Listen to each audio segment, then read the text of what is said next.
highly anticipated matchup between the 4-1 Hillsdale Knights and your undefeated 5-0 Menlo Knights. Today's game is a battle for first place between two PAL Open Division powers. Both Knights are undefeated within the division and each have victories over schools in the PAL's powerful Bay Division. Hillsdale is led by coach Mike Parodi, who is assisted by Chris Taita, Justin Kelly, AJ Bernal, Mike Franceschi, Chris Miller, Las, Kaunga Hahifo, Stephen Bean, and David Dalton. Your Menlo Knights are led by second-year head coach Todd Smith and his star assistants, Austin Parasano, Mike McAdams, Nicky Lysette, Dominique Cole, Peter Zappas, and Giovanni Stanley. And now for a familiar statement from the CIF. Menlo School and the CIF require good sportsmanship and positive behavior of student athletes, cheerleaders, band members, coaches, and spectators. We request your cooperation in supporting the student athletes and officials in a positive manner. Please be mindful of your language and actions at all times and treat others with dignity and respect. Profanity, derogatory comments, or other intimidating actions, especially concerning race, gender, or ethnicity, directed at athletes, officials, team reps, or other spectators will not be tolerated on our grounds for immediate removal from the school premises and future events. We appreciate your cooperation in creating a safe, inclusive, and positive game environment. And with that out of the way, Menlo School now asks everyone to please stand and remove your caps as we welcome the Menlo School Chorus, directed by Karen Linford, to deliver a live performance of our national anthem. Chorus, the floor is yours.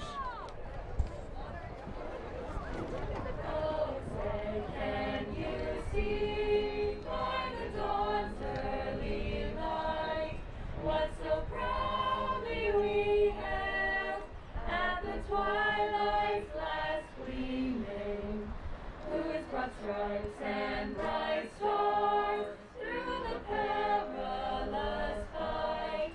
O'er the ramparts we watched were so gallantly streaming, and the rockets' red glare, the bombs bursting in air, gave proof through the night that our flag was still there.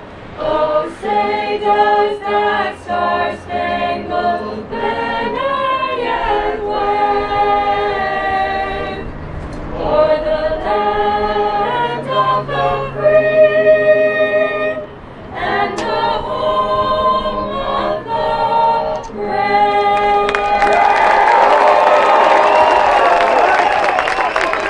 Outstanding. The Menlo School Chorus, everyone. Okay, the captains of both teams at their immediate midfield are outstanding officiating crew made up of Mike King, Craig Gruber, Steve Ruiz, John Zahersky, and Adam Pruitt. Menlo has won the toss and has elected to defer, so Hillsdale will receive the kickoff, which is just moments away. Good afternoon and welcome to Cartan Field in Atherton, California, as the undefeated Menlo Knights host the Hillsdale Fighting Knights of San Mateo. Hillsdale coming in with a 4-1 record, coming off a bye, but their previous game they defeated Bay powerhouse Sacred Heart Prep. Menlo, of course, has been undefeated, and this is sure to be an outstanding battle between two of the premier teams in the Ocean Division. Today it's homecoming day at Cartan Field, so the stands are packed with students, families, and alumni.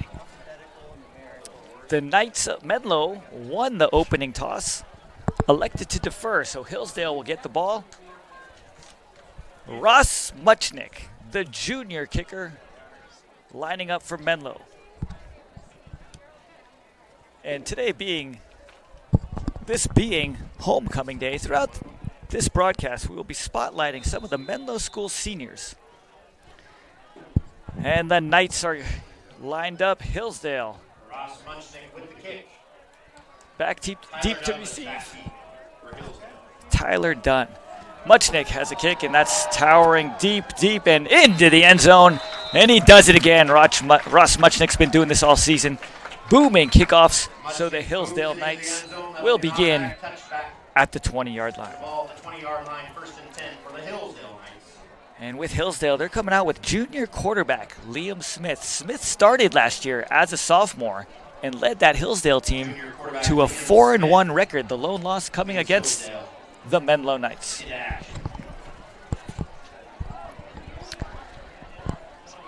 For the Knights, the strength of this team has been their defensive line all season. Avery Romaine, today Aiden Zhao, Ralston Raphael, and Court Halsey are up front. The linebackers of seniors Sam Scola, Aiden Hausenbold, and Carter Jung. And in the secondary, junior Ty Richardson, senior Jack Geisler. They're the cornerbacks. And at safeties will be Ben Banatau and Robbie Enright. Smith starts out of the gun, 3 to the right. That's a handoff. And that's the Knights are there swarming around Hillsdale ball carrier. That's going to be about a 1-yard gain.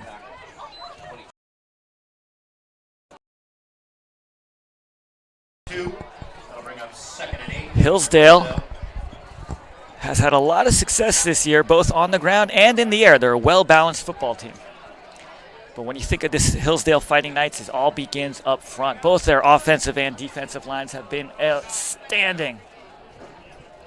So with a second and long, Smith again coming out in the shotgun. He's got 3 receivers to his right, 1 receiver to his left. Smith, there's the snap. Smith rolls, throws. He's got a man. That's caught and immediately taken down by Jack Geisler after a gain of about 5 yards.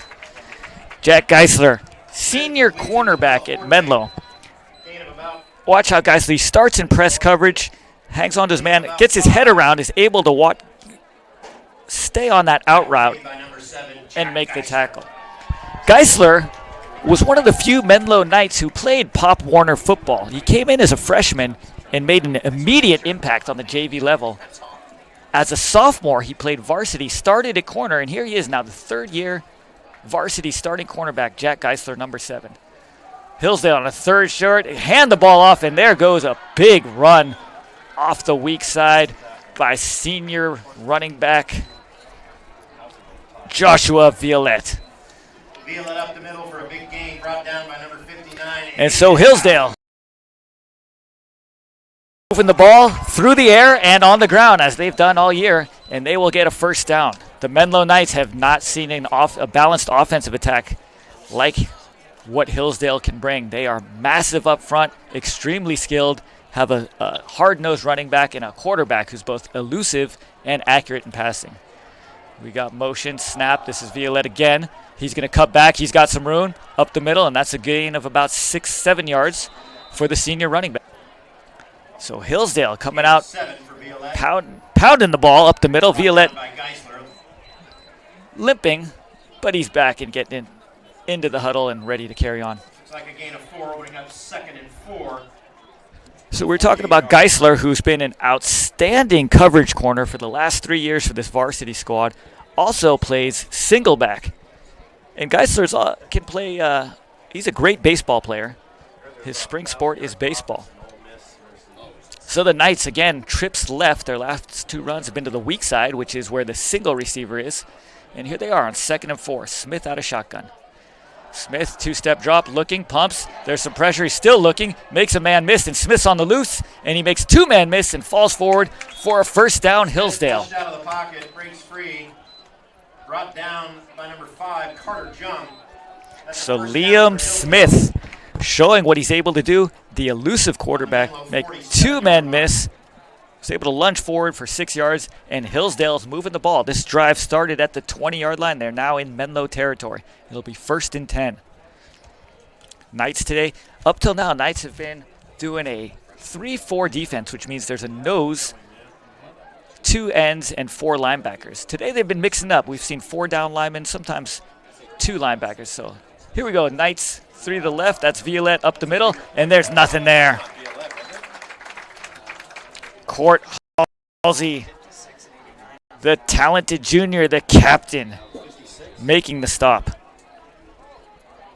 We have Aiden Zhao, who's been playing in the middle. He's having an outstanding season on both sides of the ball.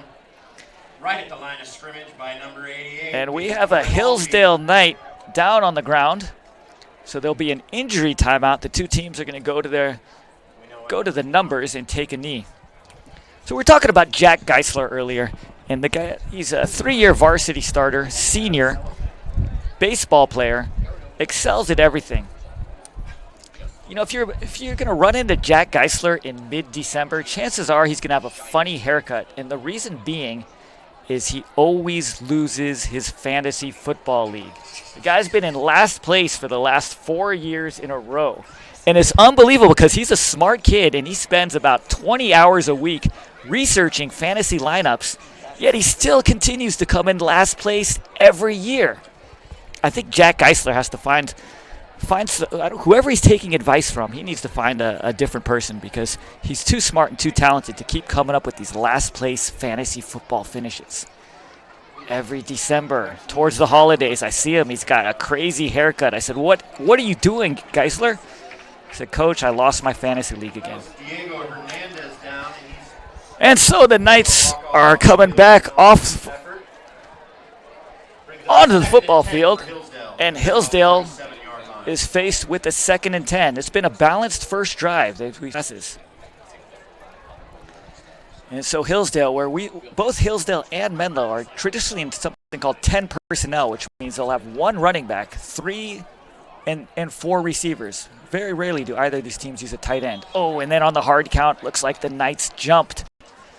So these are the things. Hillsdale's extremely well coached. They're gonna these free 5 yards are critical in a game like this. So now a 2nd and 10 turns this into a 2nd and 5. Very manageable situation. Hillsdale 2 weeks ago had a game against Sacred Heart Prep that went down to the final drive. Prep had the ball inside the 1, a false start backed them up, and the Hillsdale defense used a goal line stand to beat the Bay powerhouse. So here we go, Smith with 3 receivers to his left, 1 to the right. He's going to give it to Violette. Violette makes 1-man miss, cuts back, and there's a bunch of Knights defenders there waiting, and this will bring up a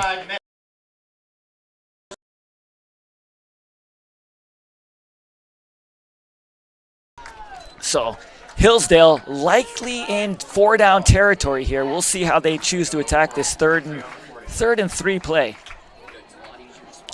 Great job by senior Carter Jung. Carter Jung has been outstanding on both sides of the football for the Knights this season. So Menlo again, they got their big guys in. Avery Romaine, Court Halsey, they're on the edges. Ralston Raphael, Aiden Zhao, they're up the middle. 3rd and 3, they're motion. Looking downfield, looking, still looking. He's going to tuck it, run, and he's going to get the first down. Really good job by Smith to be patient, keeping his eyes downfield, and then at the last second, burst down the sideline for the Knights' first down. So Hillsdale continues to march. Watch Smith, what he does. He keeps his eyes downfield, and that forces the defensive backs to stay back. And Enright, playing the safety position, has to respect the passing game because Smith is keeping his eyes downfield. And then finally when Smith runs, Enright can come up to make the tackle, but not in time until Liam Smith gets another first down. So the Knights call a defensive timeout early in the first quarter. Hillsdale taking this opening drive. They've already chewed up 5 minutes and 15 seconds of game clock. They're on the 35-yard line with the first down. So Knights defensive coach Todd Smith, who's a master at in-game adjustments, saw something, called a timeout, and now we'll see how Menlo adjusts. And big roar from the stands as today's game announcer Tito Bianchi just announced that Sacred Heart Prep is trailing Terra Nova by a score of 6-0. Sacred Heart Prep this year is 1-4, but could very easily be 5-0. All those losses have been within several points. And Menlo, of course, they will be playing Terra Nova in the Valpo Bowl in the last regular season game of the season. So 1st and 10, we got trips left, a new running back in. That's number 3. And, oh, he's on the loose, and that is going to be Makoa Ato. That's Makoa Ato. Again, really getting some openings off those weak side run. And Ato, little guy, but you can see he's got some burst. So Hillsdale kind of coming with their own version of thunder and lightning. We've seen Violette drop his head and rumble for 5-6 yards, and now Makoa Ato shows some burst. And this is an extremely well-balanced Hillsdale team. Again, that offensive line, that is the key to Hillsdale's success. They also have an outstanding giving teams fits all year. So the drive continues with 6:20 remaining in the first quarter. Another first down. Liam Smith out of shotgun. 2 receivers. There's motion coming left. Smith. That's Makoa again. And a great job by Sam Scola. Makoa Ato brought down behind the line of scrimmage. Scola. 25, Sammy Scola. The senior. Sam Scola is a remarkable football player. As a freshman, he came in as a quarterback. Had some success at the quarterback position, was very mobile. He was able to throw for some touchdown passes, ran for some touchdown passes. During Scola's sophomore campaign, he was selected team captain of a JV team that ultimately went undefeated. Scola that year threw touchdowns, ran for a touchdown, and caught multiple touchdowns while also And here we go back to Knights, trips right, 2nd and long. Smith rolling, throwing underneath, and that is dropped. That'll be an incomplete pass. And Hillsdale now on 3rd and 15 from the 28-yard line. So this year, it's 3rd and long, but Hillsdale's got to be thinking that this is 4-down territory. They're inside the 30-yard line, 3rd and long, so we'll see. They might just want to get a small chunk here, see if they can get about 5-6 yards to make it more of a 4th and manageable. Getting back to Sam Scola, captained the undefeated JV football team in 2019. Last year, missed the junior season, but now he's back and he's been starting at nickel every game. And Sam Scola is just having an outstanding football season. He can play receiver as well. He can do anything. Here we go. Smith trips right, throws, nobody there. That'll be 4th and 15. So again, it looked like they were going to try to just get about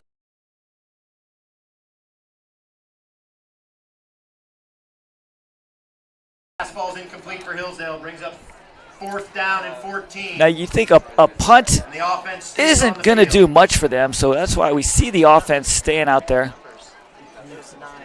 And we'll see how Menlo wants to do this. Is Menlo going to bring some pressure in what's obviously a passing down?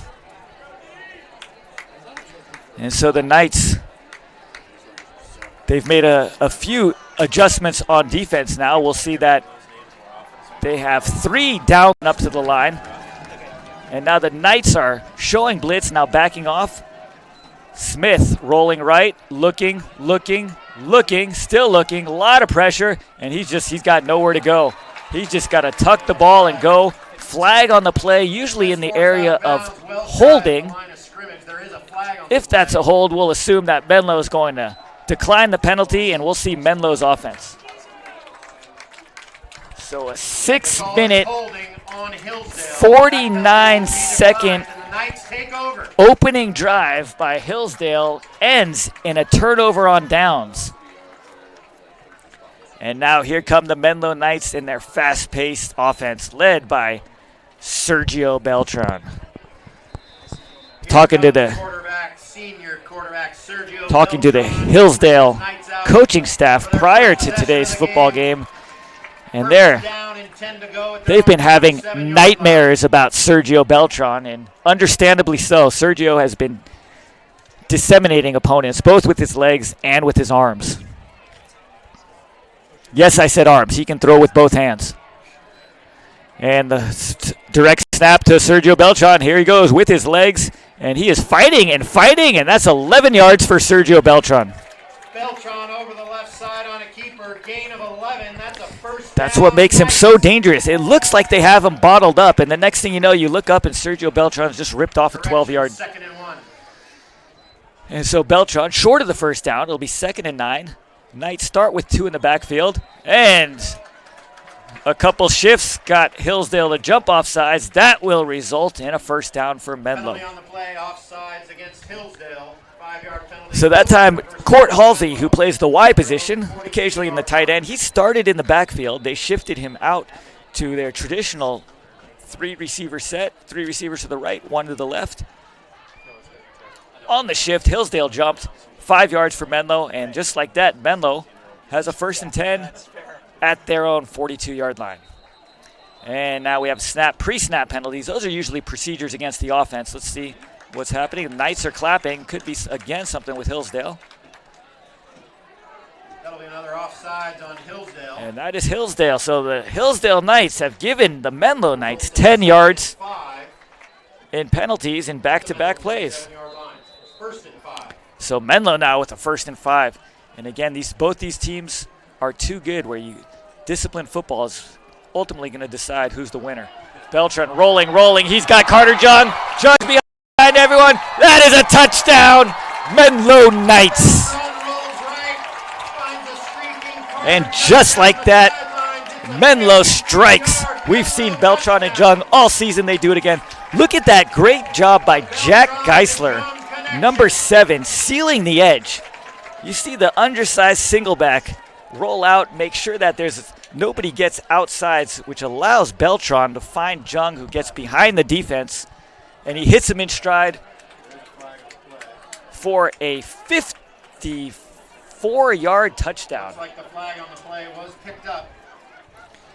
So Carter Jung getting behind defenses, that has been a theme all season long. He's one of the fastest guys in the CCS. Carter Jung last year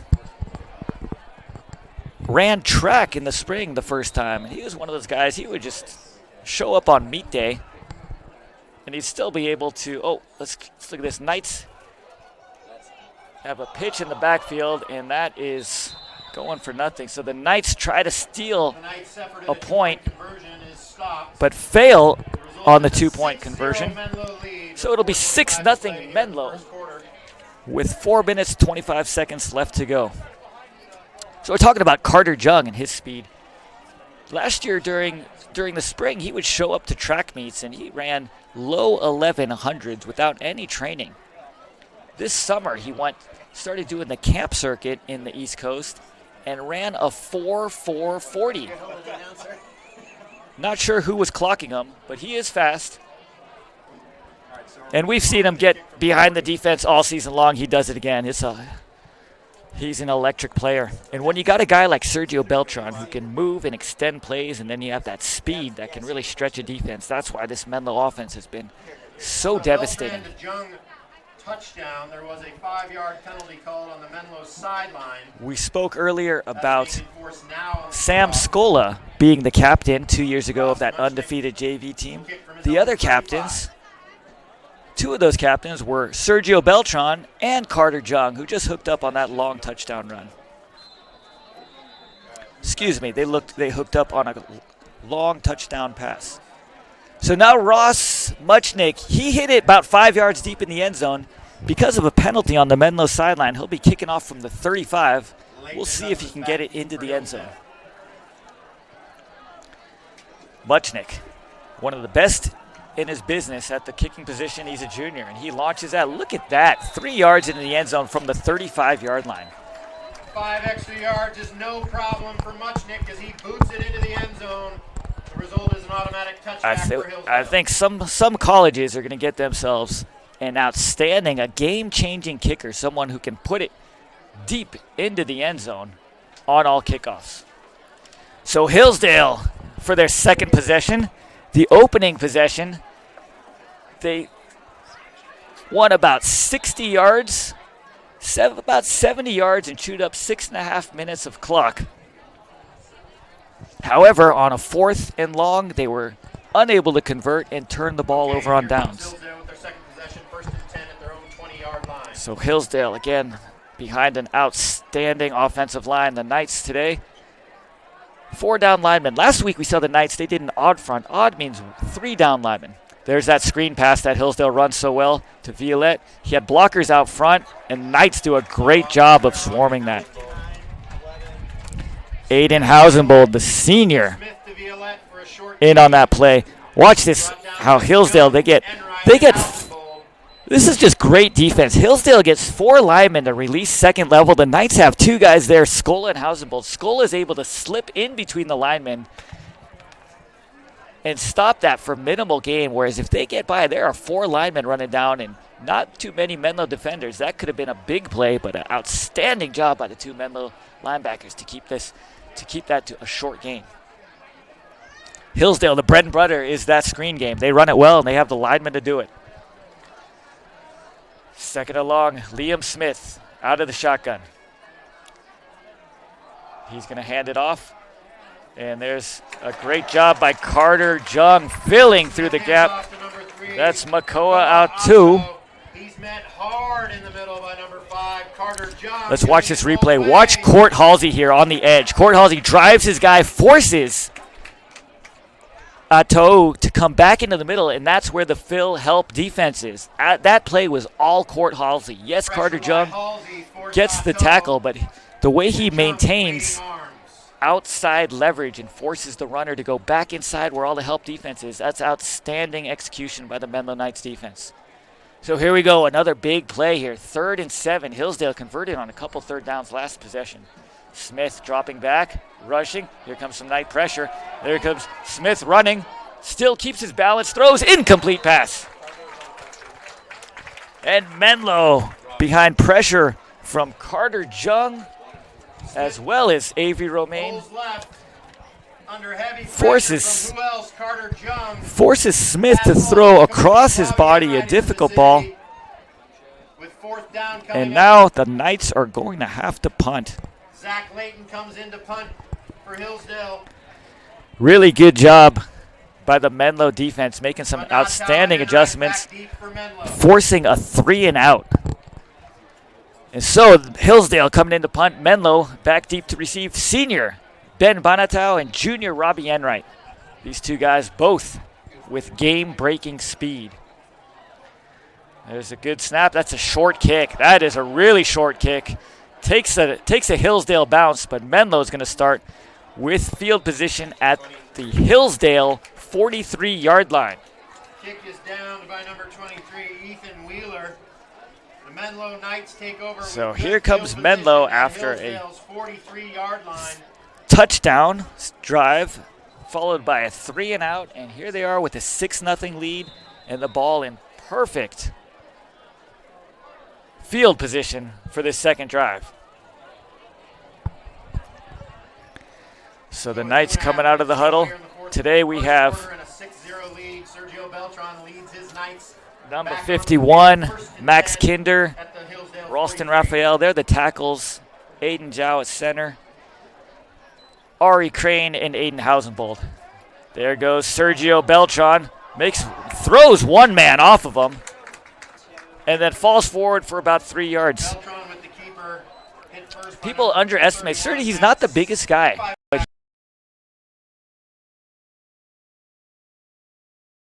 people tend to underestimate is Sergio Beltran is one of the toughest football players on the football field at all times. When Sergio Beltran came into this program as a freshman, he was a very talented quarterback, but he made his presence felt more as a defensive player. He started at the nickel position, which is similar to what a linebacker who can also drop back into coverage skills.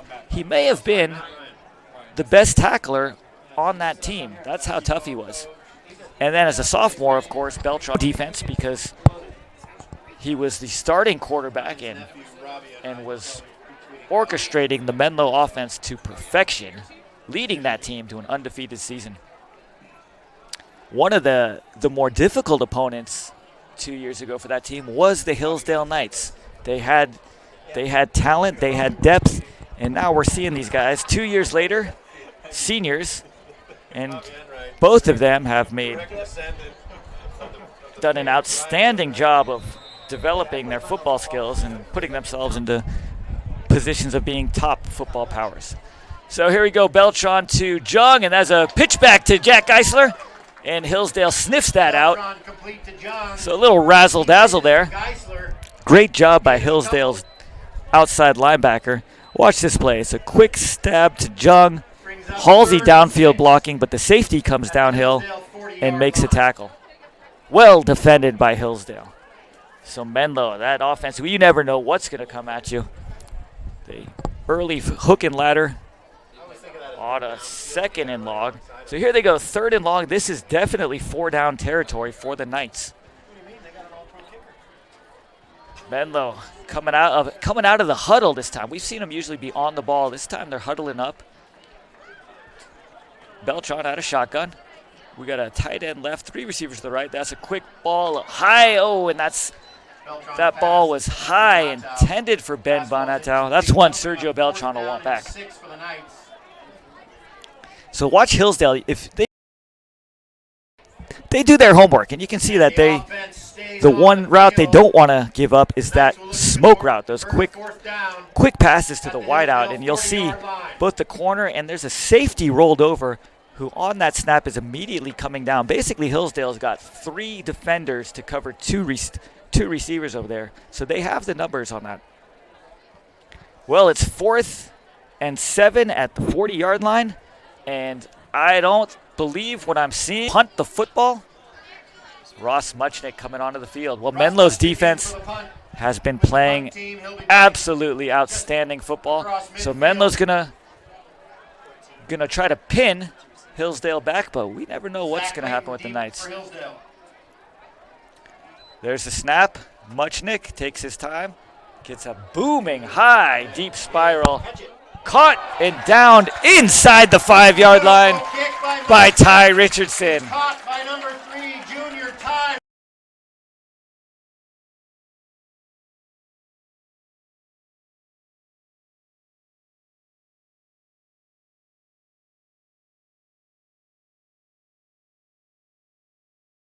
Launch one 50 yards into the air. Gives the Knights outside gunners plenty of time to get downfield and down the ball inside the 5-yard line. Outstanding special teams. Muchnick, he has 2 kickoffs, both into the end zone. 1 punt today, pinning Hillsdale inside the 5. So the Hillsdale Knights, their 3rd possession, each possession they have started either at their own 20-yard line. Smith out of gun. And there's some movement. That's usually a procedure penalty. And that's what it is, a false start. That's going to be half the distance to the goal. It'll back them up about 2.5 yards. So Menlo today, Carter Jung playing linebacker, also wide out. The Knights have a whole bunch of 2-way players. Among those are senior linebacker Aiden Hausenbold. You can see Hausenbold because he's got the long white sleeves. Starts on the O-line, plays linebacker, rarely comes off the field. Hausenbold is a senior, a talented lacrosse player. He'll be playing lacrosse in college next year. Hillsdale, Smith pulls it. He's got a read option. He tucks it, tries to get the edge. Still going, and a great job by Menlo on the outside on the perimeter. That is going to be number 7, Geisler. Looks like there may be a flag. And number 7, senior Jack Geisler. No flag on the back, but great job by Geisler running up. Oh, so you see the Menlo guys jumping up around. They thought the ball came out prior to the referee blowing the whistle, and they wanted a turnover inside the 5-yard line. Well, now that's going to bring up a looks like even a slight loss on the play. Second and 13 from the 2-yard line. 12, 13-yard lines. And what's going to happen to Hillsdale? They're going to just let the clock wind down. Bring us to the end of the first quarter here at Cartan And this Field. an uncharacteristic fast first quarter for the Menlo Knights. And the reason being, Hillsdale's done a great job of running the football. That opening drive, they mixed in run and pass and were able to chew up about 6.5 minutes. Menlo's big play offense came in, struck immediately on a 55-yard pass from Beltran to Jung. Hillsdale then went 3 and out, and Menlo was moving the ball but stalled, and a punt pinned Hillsdale into the 5, and that's where we will start the second quarter with Menlo ahead 6-0 on this homecoming day. So a beautiful day, no clouds in the sky, probably about 68 degrees, no breeze, just the perfect day for football. A lot of people here at Menlo. Out and behind the end zones, Menlo, each class puts together a stand, which offers refreshments for the many fans. And then at halftime, we're going to see each class do their own type of float and dance project. Really a great day for all Menlo School families and alumni. So Menlo, we were talking earlier about Aiden Hausenbold, the senior. Hausenbold's he's a 3-year varsity player. After the second game of his sophomore campaign, he was pulled up to varsity, where he played a lot on the defensive side of the ball. He was a single back, a bruising running back as a sophomore, and then played primarily on the defensive side of the ball as a sophomore. And as we mentioned, Hausenbold will be taking his lacrosse talents to the college level next year. So 2nd and 14, Hillsdale deep in their own territory. Quarterback Liam Smith from his own end zone. Shotgun drops back. There's that screen, and dropped. That's an incomplete pass. Again, that was set up extremely well. Watch Hillsdale's linemen get out. They have about 3 or 4 blockers ahead of this field, and if that is caught by Smith and he's able to capture the edge, he could have been running for a while. So that's twice that screen play has been set up very well by Hillsdale, but for one reason, the Hillsdale Knights are unable to capitalize off 2 pretty well executed screen plays. So a big 3rd and 15 for the Hillsdale Knights. 3rd down and 13 at the 2-yard line. The Knights fans are going nuts on this big play. Here we go. Geisler shows press, starting to bail into coverage. Richardson on the far side. He's in press. Liam Smith. There's that tunnel screen. Patted up in the air and go for a touchdown. Court Halsey, I don't believe it. Smith's pass is batted up into the air by number 59. The Menlo defense comes up huge. Junior Court Halsey for the Menlo touchdown. Let's watch this replay. This is another screen, and it's set up excellent. Halsey comes in. Hausenbold jumps up Bassett. Halsey turns around. The ball falls right into his hands for a Menlo touchdown. Unbelievable. Halsey picks it out of the air, and it's 12-0 Knights. So here come Menlo, and the offense is on the field. They've overloaded the left side. Now what they do here is if Menlo has the numbers, they will run a play. And that's what they're doing. They got, and it looks like House may have gone upfield a little quick. That'll be a false start. That'll back him up 5. We'll see Ross Muchnick on for a PAT. So what Menlo's doing is they're overloading the left side of the field with linemen, and they're basically just counting the number of Hillsdale defenders there. If Menlo has the numerical advantage, for example, if there are 6 Menlo blockers and Hillsdale only has 3 or 4 defenders out there, Menlo will run the play, throw it to a guy, and they'll run behind the blockers. If the numbers are close, they'll bring a guy in motion, and they can do something and play the numbers on the opposite side. 7-yard line, but the offense stays out on the field. And so from the 7-yard line, the Menlo offense is going to stay on the field. It is 12-0. Menlo trying to get the points back that they didn't get on their first PAT conversion, which was a failed 2-point conversion. So here they go. They got Beltran, Halsey up in slot. Direct snap. Beltran rolling right, coming back, looking, throwing, and that'll be caught by Robbie Enright. Outstanding catch. Gets a foot down, and Menlo gets 2 more points to this. Great job. Well, look at this. Beltran, the play breaks down. He extends the play, throws across his body to the back of the end zone. Enright high points the ball, gets a foot down, and Menlo, just like that, takes a 14-0 lead. So Menlo doing it. We've seen their offense strike with the big play and score a defensive touchdown. And now the Knights offense on special teams get them up 14-0.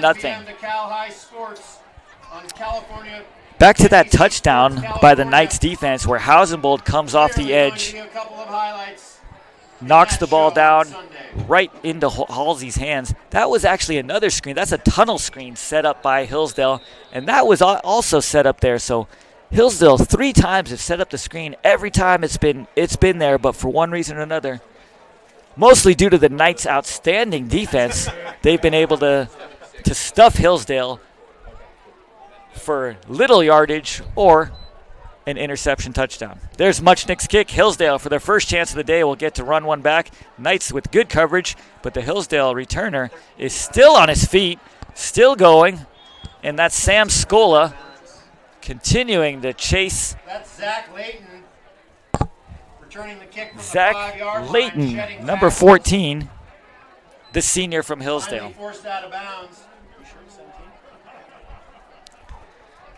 So for the first time today, 17, Charlie Knoll Hillsdale is back on the going injured list and making to an start impact. somewhere beyond their own 20-yard line. Today they're starting at the 25-yard line. This is their best starting field position of the day.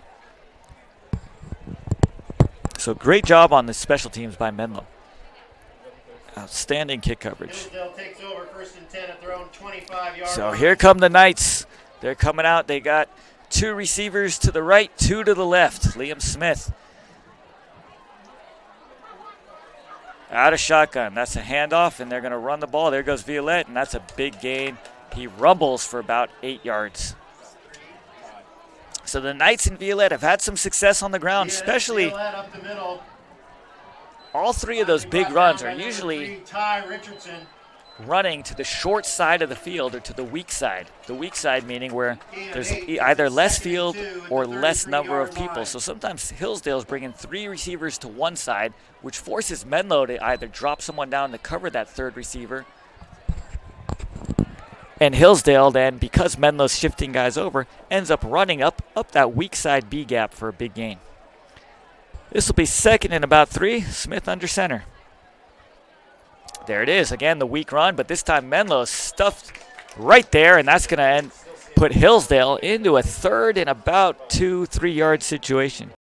Now this is a big play coming up for the Hillsdale Knights, because if Menlo stops them and it's 4th down at their own 34-yard line, Hillsdale, what do?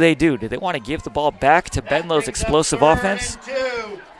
Or will they try to stay on the field and continue the drive, but also knowing that the Menlo defense has been so stout today that any type of failure to conversion would give Menlo the ball right in excellent field position. So here we go. Hillsdale again. They got 2 receivers to the right, 2 to the left. There's some motion. Snap to Smith. That's the give. That's Violette. And look at that. Right there. Menlo defense. Romaine stuffing Violette. And what a nice guy Avery Romaine is. Look at this guy. Swallows up Violette, drives him back, basically body slams him, and then extends his hand and helps him up and shakes him on the back. Give him a good pat on the back. What a nice guy Avery Romaine is. Well, here it is. This is a huge play early in this football game. With the Knights up 14-0, Hillsdale to the right. It's 4th and short. Smith moving up. We'll see if he's going to try to get the Knights to jump off sides. Looking over to the sideline. I don't think they're going to snap the ball. They just want to see if they can get 5 yards. And Menlo's watching the ball. Really good job. There's no room for Smith to run. They do not want to snap that ball. Great job, Menlo defense. That's some disciplined football. So the Hillsdale now calls a timeout. Looks like they will bring in their punting unit. comes the Hillsdale punt team. So a huge 4th down. We make an announcement at 6 minutes, 3 minutes, 2 minutes, and 1 minute before halftime that all Huge stand there for the Menlo defense on 4th and what would be 1 or 2 yard lines. Now we'll see what Hillsdale ultimately does. We saw their punt unit come onto the field during the timeout. Both teams are huddling up. if you're a Menlo student, you're in the We expect Hillsdale to come out in their punt formation, but we'll see. Last time Hillsdale punted, it was not a very good punt. They only netted about 15 yards. So big decision time for Hillsdale head coach Mike Perotti. You can go for it and try to keep your offense on the field and get some points back, but risk turning the ball over to Menlo in great field position, or you can punt the ball, put the ball back into Sergio Beltran's hands, and we know what Sergio Beltran's been able to do all season. Well, here it is. So Hillsdale's coming out in punt formation. Now Menlo's going to be careful here. They got Enright, one man back, Deep to kick, number 11, Robbie Enright, and then back to receive for Menlo. the 2 gunners are pulled up. That's Geisler, and then there's about 4 linebackers. And there's the punt, short punt. Enright's going to field this. He's got a lane and closed up immediately. Really good job by Hillsdale special teams. Enright takes the punt at the 41-yard line and gains 6 So tough Menlo yards. will start at their own 47-yard line. They've had excellent field position First and all 10 game at their today. own 47-yard line. So here comes Sergio Beltran. Beltran was running the ball with success early. He hit Carter Jung on a big play for the Knights' first touchdown. And now Menlo is doing something that they haven't done all season, and we're seeing them come in and out of a huddle. One of the benefits of doing that, you can go with tempo, and that puts a lot of stress on the defense, but going into a huddle will also slow down the game. And that's what Menlo wants now with a 14-0 lead. Slow down the game, chew up some clock, give these guys a rest with all their two-way starters. So there's Aiden Zhao at center, flanked by Crane and Hausenbold. The 2 tackles, Kinder and Ralston. There's a direct snap. Sergio Beltran, who's going to be dragged down in the backfield, still keeping his legs turning. What should have been a loss of about 3 turns into about no gain. Over the right side, he shakes off some tacklers in the backfield and is able to So get there's back to the Sergio. line of scrimmage. And that's that Hillsdale defensive line. You're not going to be able to contain them all game. They're just too talented. There's a direct snap. Beltran going up top. He's got Tyler Flynn wide open. Look at the big man go.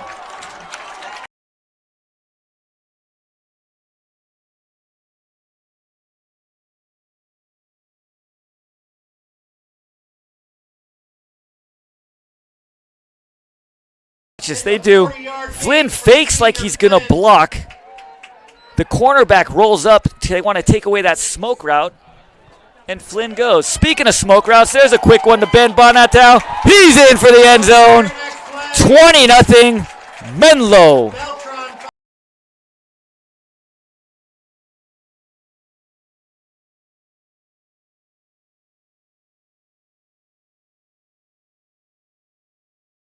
So the prior play, you see Tyler Flynn fake like he's going to block the cornerback. The cornerback sees the receiver stop, thinks it's going to be a quick pass to the receiver, falls asleep on Flynn, and Flynn just streaks down the sideline. Nobody near him is able to bring the ball all the way inside the 10-yard line. And on the next play, Menlo actually does go to the smoke route, which is a turn and quick throw, and Ben Bonatow with a block from Jack Geisler is able to score a touchdown.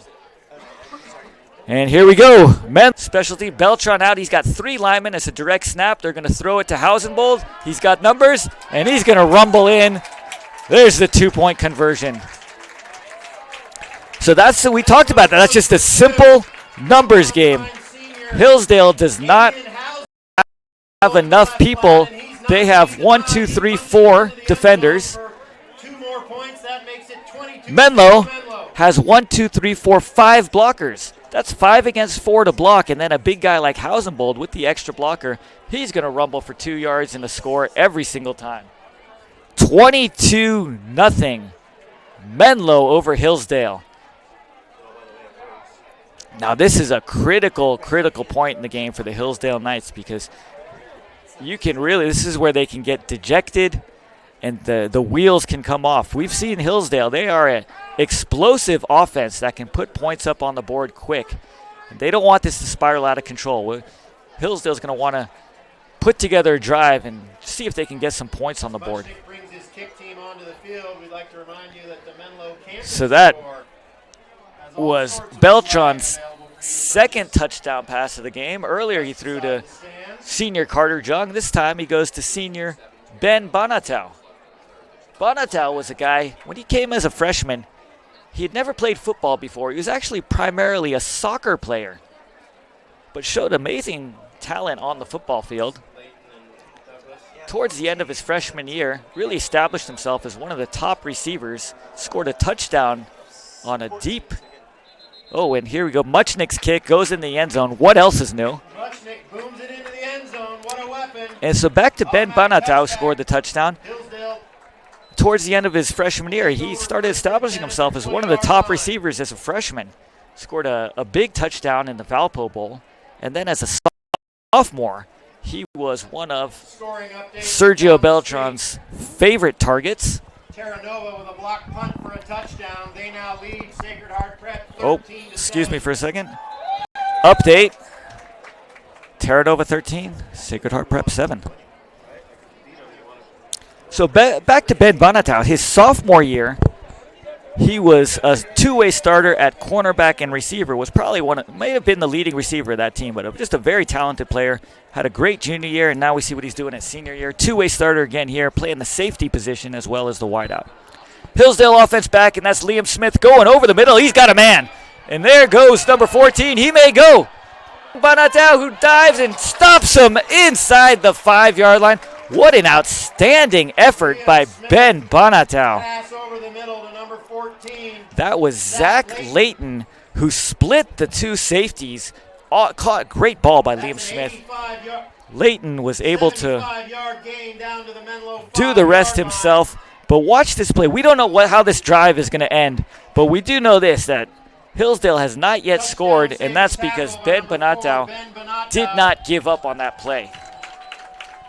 Well, we were just talking about how Hillsdale has to stay in the game, and they have big play capabilities, and we saw that right there with Liam Smith's 75-yard pass play. And so 22-0, Menlo leads, but Hillsdale, they are knocking right at Menlo's door. There's a quick pass. They got a man in the flat. That's Layton again. Cuts inside. He's still on his feet, and he's down to about the 2-yard line. That's the Smith to Layton connection again. So Hillsdale, Gain of 3. Moves the ball down to the again with their 2-yard balanced line. attack, had some success Tackle made running by the number football. 11, junior Robbie Enright. Last two plays has been Smith to Layton, and that'll be 2nd and goal at about the 2-yard line. And we'll see Hillsdale. We talk about how physical and skilled their offensive line is. We'll see if they're going to. Yep, look at this. They're bunching them up. They're just going to run behind this wall. Here it is. Smith to Violette behind a bunch of blockers, plowing forward, and that is going to be a touchdown for Hillsdale. And so the Hillsdale Knights strike quickly, a 3-play drive. Menlo's line And holds just up like in that, the scrum. Violette's able to break the goal we have a line. ball game. 22-6. Hillsdale's on the board. And Hillsdale now, they're going to have to chase some points here and make it up because Menlo hasn't converted 3 Smith 2-point Layton conversions stays this busy. They're afternoon. staying on the field as the holder And at is some kicker. point, Hillsdale is going to probably need to get a 2-point conversion. But not right now. It looks like they have their kicking team on. And Hillsdale's going to be satisfied with getting some points on the board. 22-6 pending this extra point. Snap, kick, good. 22-7, Menlo over Hillsdale. Layton's kick is good. Earlier this morning Score 22 on to Cartan 7, Field, 40 to play. the Menlo Knights junior varsity football team defeated the Hillsdale Knights junior varsity team 21-0 in a very intense battle by a couple of talented junior varsity teams. One of the key players in that game was Brady Jung, who is the younger brother of Carter Jung. And we've seen Carter make an impact all season long. Scored a 55-yard touchdown. His brother Brady, also a captain of the JV team, scored a very acrobatic touchdown today, late in the third quarter, to really put the game on ice for Menlo. Jung also threw and completed a pass in that game, and we don't have the official stats, but he may have had 8, 9, close to 10 catches that game, and also played outstanding defense. All right, the Knights kick return team. So the Knights Junior Ty Richardson back. and their kick returns. We haven't seen much of these guys, and that's because the Menlo defense has been so stout over the course of the years that other teams just aren't scoring and kicking off. So we have Menlo, and back deep to receive is Ty Richardson. And I don't know what Menlo's doing. It looks like it might be a trick. Carter Jung was lying down on his stomach. And it's either some type of prelude to a trick play, because the referee told him to get up. So either Carter was taking a nap, or the referee scolded him for lying on the field on his stomach. Now let's see if the Knights have something up their sleeve. There's a squib kick off the hands of Geisler to Jung, who was just taking a nap a minute ago, but now Jung has got a lane, and he's going to get outside, and there goes Carter Jung. And look at the senior just fly down that sideline. However, there is a flag on the field. There are multiple flags around Menlo's 32-yard line. That's usually where you see block in the back. And look at Ty Richardson. I think Ty was going for a piggyback ride. You can't do that, Ty. He had his arms extended and running with the Hillsdale defender. So that'll be a block in the back on Richardson. Ty Richardson, the junior, very talented cornerback, starting cornerback, and can also come in and play running back for this team. Can basically score anytime he touches the football. So an interesting series of special teams. Carter Jung was napping on the field. Ty Richardson was trying to get a piggyback ride from a Hillsdale defender. And all is said and done, it's 1st and 10, Menlo at the 25-yard line. Menlo shifting. We got 3, and there's a deep ball looking. Oh, and there's a deep ball. They tried to get right earlier with Tyler Flynn able to hit one. Really good job. If you watch Hillsdale's safety is able to come over and make some help over the top and ensure that Menlo can't capitalize on the deep ball. So 2nd and 10. I like that Menlo, after all said and done, they go for the home run ball on 1st and 10 and try to really put this game out of reach.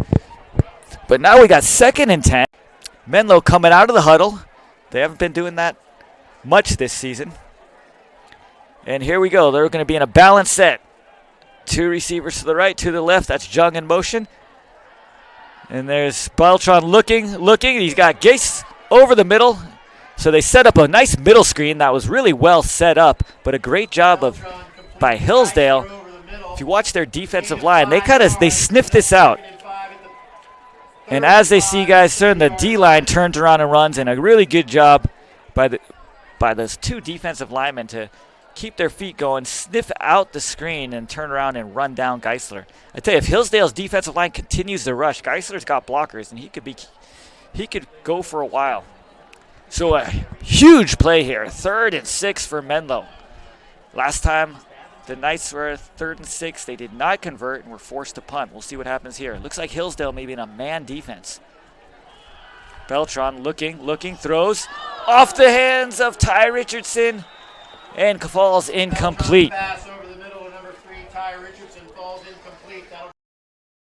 That'll mean was in the game as a single back, kind of sneaks out of the backfield.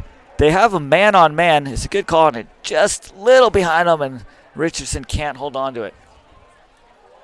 So the Knights will punt for the second time today. We don't say that very often when covering Menlo Knights football games. It'll be Ross Muchnick. Hillsdale's defense has done a good job today. We've seen multiple looks, quarters looks, and that last series we added some man looks. So there's Muchnick, whose ball, a short kick.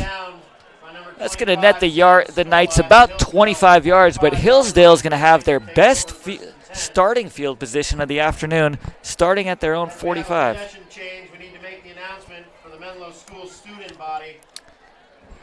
So Hillsdale, their last possession, they were able to go 75 yards in about 4 plays.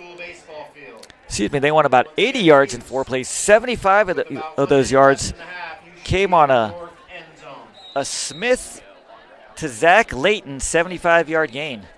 Finally, the senior Violette was able to punch it in. So here comes Hillsdale now after an explosive drive. They can get themselves right back in this game. There it is. That's up the middle. Violette still running, still going, and he's able to rumble for about 4 yards. Violette slowed down in the backfield by number 55, Avery Romaine. So watch this. What happens here, you see a stunt. Now what is a stunt? That means when the defensive lineman, instead of going into the gap in front of them, they're going to switch assignments. And we just saw that there where Rosslyn Raphael, who's in the middle, went down and looped around the edge, and Avery Romaine comes underneath inside. It's a great scheme in order to confuse an opponent's offensive line. And Menlo has to do that because Hillsdale's O-line is extremely talented. So we'll see if the Knights continue to stunt. They got Ralston Raphael. He's lined up over the guard. And there we go. That's going to be a direct keeper to Smith, who's met by the aforementioned Ralston Raphael. 52, Ralston Raphael. So that's a designed quarterback run right up the middle. And this is an outstanding effort today by Menlo's defensive line. Really good job of Raphael pushing his guy back and not allowing him to come out and be a lead blocker for Smith. And so Raphael blows up that play and allows the Menlo linebackers to come in and hold Smith to a minimal gain. So here we go, 3rd and 4, big play in this first half. 3:52 left between Menlo and Hillsdale. Hillsdale at the Menlo 49-yard line. We got 3 receivers to the left, single receiver to the right. Here comes Smith out of the gun. And Jung shows blitz. Here he comes. Steps up into the pocket, runs, and he is going to be sacked. Avery Romaine again along with Ralston Raphael. Outstanding job by that defensive line. They've been doing it all day. So watch Romaine here. The Knights show blitz. They actually do bring some pressure.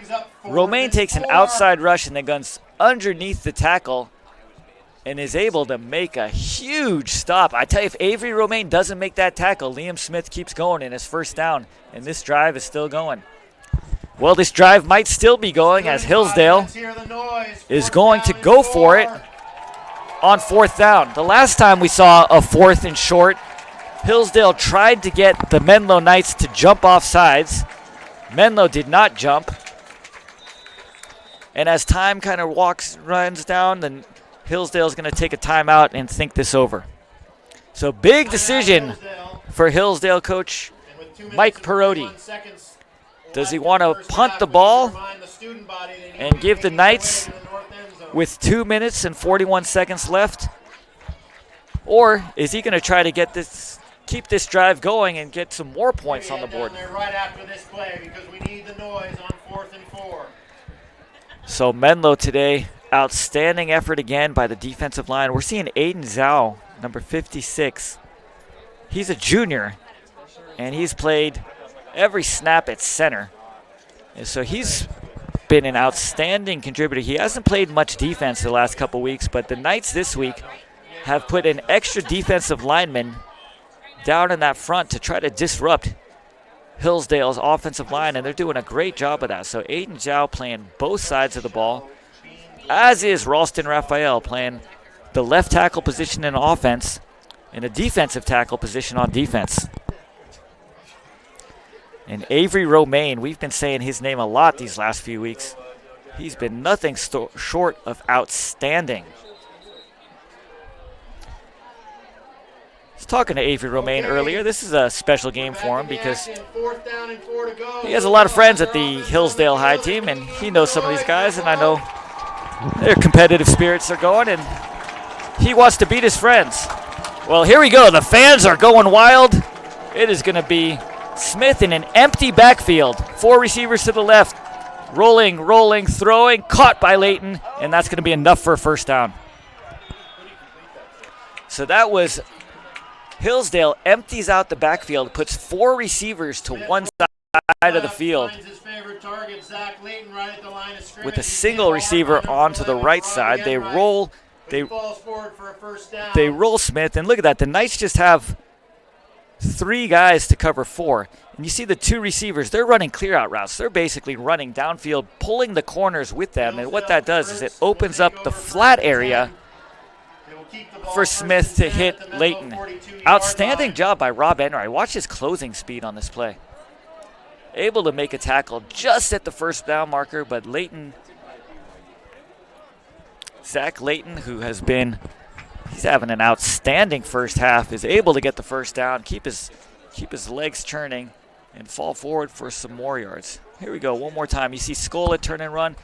Enright sniffs it out, comes down, wraps him up, but Layton is able to get a first down. So Josh Violet, the senior bell cow for Hillsdale, limps off on the field. We hope he's okay. He's been a key part of this Hillsdale offense and defense. Well, that 4th down conversion gives the Knights a new set of downs. 1st and 10 in Menlo territory. And they're going back to empty. So Menlo has practiced against this formation all week. They're fine. Look at that. They're shelling up there. And they're going a screen out of that, and that's going to be an incomplete pass. So what Hillsdale does there, they put 4 guys on one side. They have them just run and clear out. And Hillsdale's underneath guy does what's called a middle screen, where he tries to catch the ball right in the middle of the field, turn around and have all his lines there. Sam Scola said, "Not on my watch." They didn't fool him one bit. Tyler Flynn, number 22, he's in the game. He's a senior. We've seen Flynn having a huge impact with the ball. Again, empty formation. Smith throws, caught Layton. There he goes. Layton down the sideline. He's still going, and he is going to rumble into the end zone.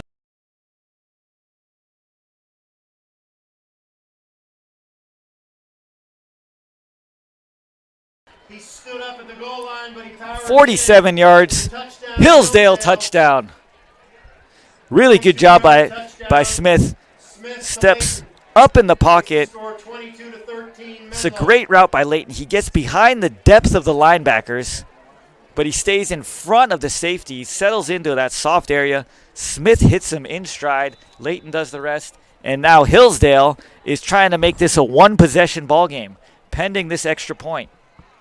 The kick, it's good, and it is a 22-14 ball game. We have a ball game at Cartan Field.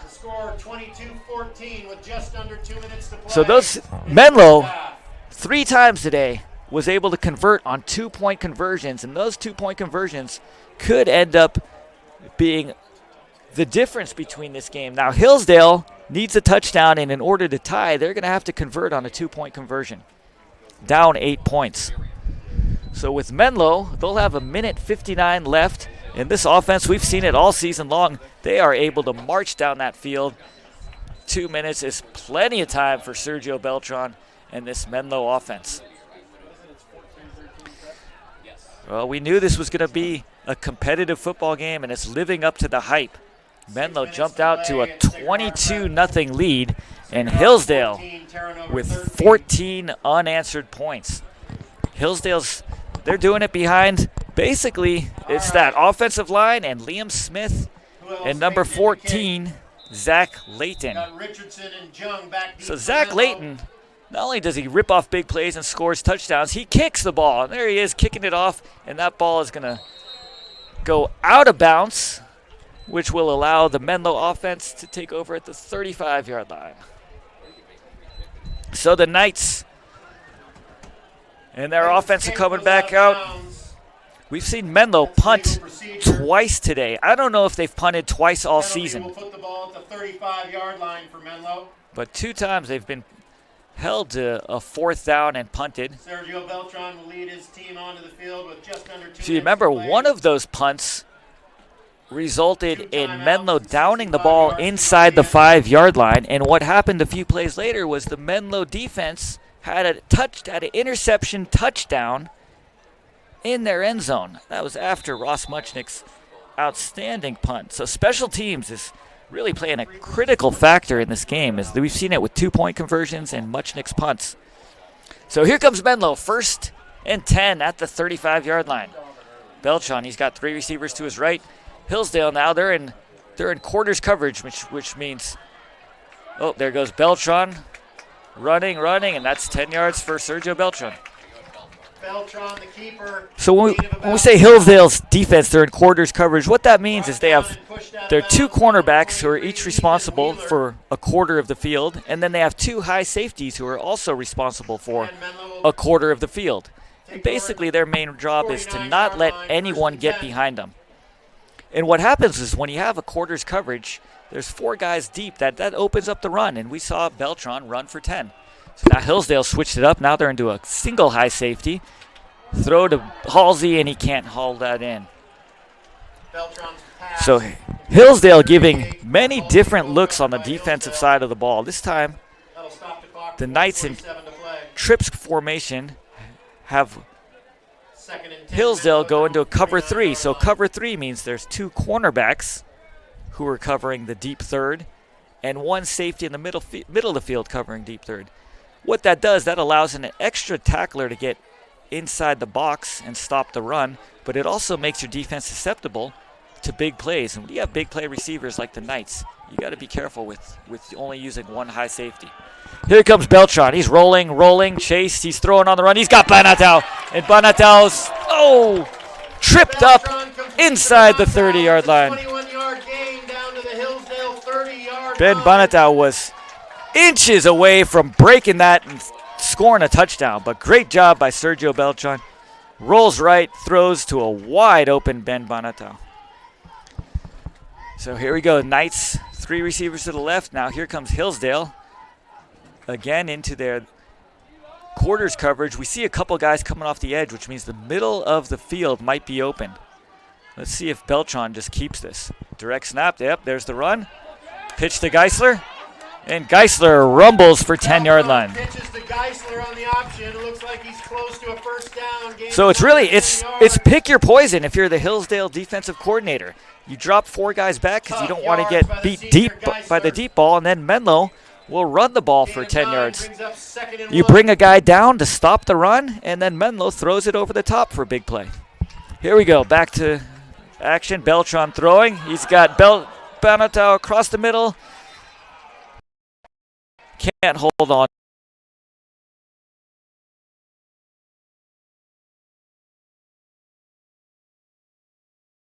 It's pretty simple. There is a flag on the play. Each guy just has a assigned person, and they're going to follow him around the field.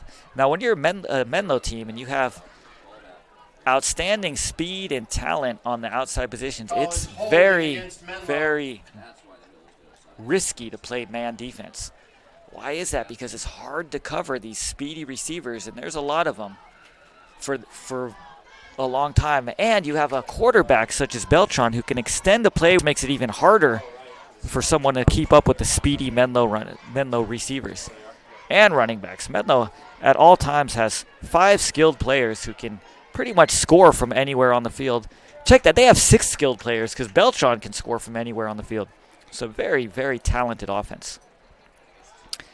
Now there was a holding Okay, instead of 3rd and 1, the penalty makes it 2nd and 11. on that last play. And so Menlo will be backed up. They're just outside their 30. 31-yard line. They need to It'll be 2nd and 11. It's Hillsdale 20. So with 53 seconds left, the Knights and Beltran back to pass, looking, throwing to Halsey. Caught by Cordell. He's still going. He's going to score. Touchdown, Menlo. Beltran to Halsey. Sheds a tackler and he's into the end zone. Outstanding effort. Look at this. Beltran, 1, 2, 3 steps. Effort by the junior tight Hits end. Halsey in stride. Cordell, he's just too big, too fast, too strong. They're not going to take him down to the ground. And Menlo, with 44 seconds left, scores a huge touchdown.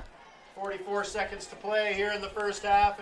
And now here comes Muchnick on for the extra point. And this is smart by Menlo. You get the extra point. You're forcing Hillsdale to, at some point in this game, execute a 2-point conversion. Oh, and Muchnick misses the kick. It's no good, and the score is 28-14 Menlo. So no, Menlo is actually going to lead now by 14, which means Hillsdale does not necessarily have to score a 2-point conversion, but they do have to score 2 touchdowns because they're trailing by 2 touchdowns. So Menlo's offense goes 65 yards in about 1:08 seconds. And that drive ended with a Sergio Beltran to Court Halsey touchdown pass. 31-yard Beltran to Halsey touchdown. So Menlo, watching this game, you think Hillsdale's doing a good job. We've seen Menlo punt the ball twice. We've seen them do a great job in their pass defense. Yet you look up on the scoreboard and it's still 28-14. Menlo is still putting up the points. Well, we've seen Hillsdale march down the field in under a minute, and they'll have another opportunity with 44 seconds left in the half. Here comes Muchnick. And it's a high but short kick. That'll be taken by Hillsdale at around the 10. And so the Menlo, look at that outstanding coverage. And it's still going, but not until number 19, Charlie King, makes a tackle. That's Charlie King's second tackle today on the special teams. Junior Charlie King. And so here comes Hillsdale with 37 seconds. Takes over first and 1 timeout. Yard line with 37 seconds to play and 1 timeout in their pocket.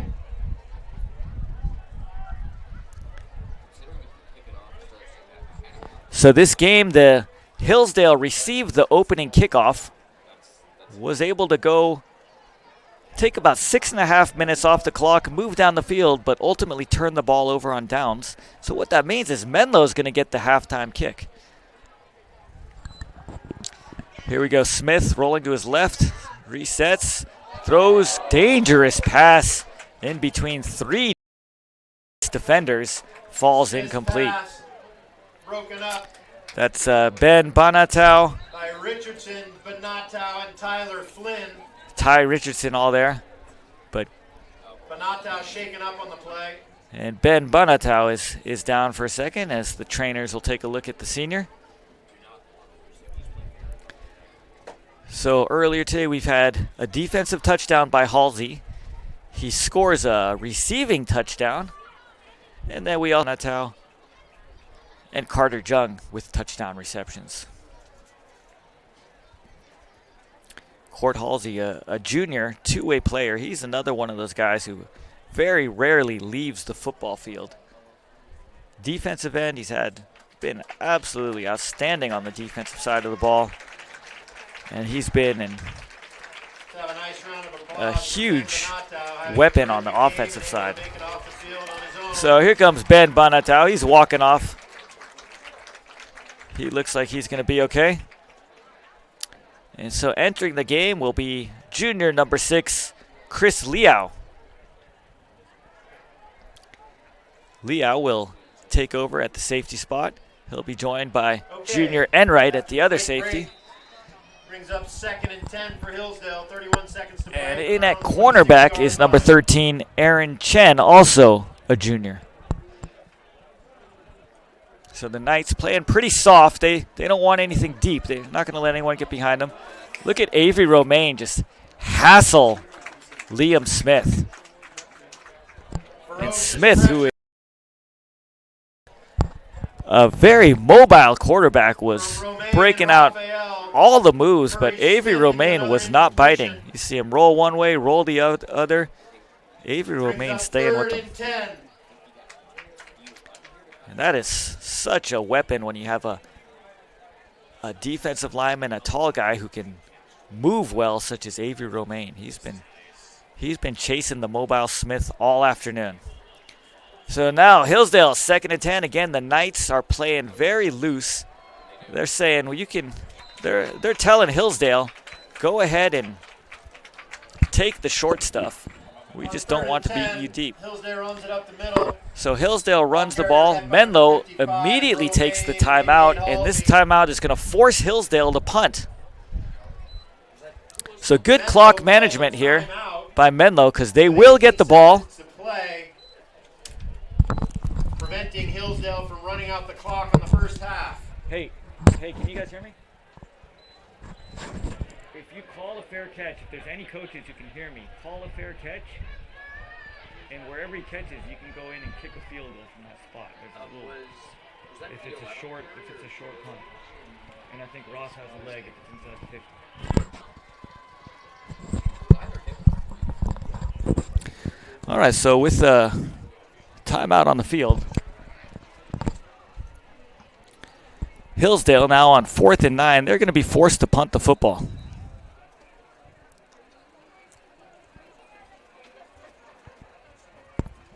And Menlo's going to get another opportunity.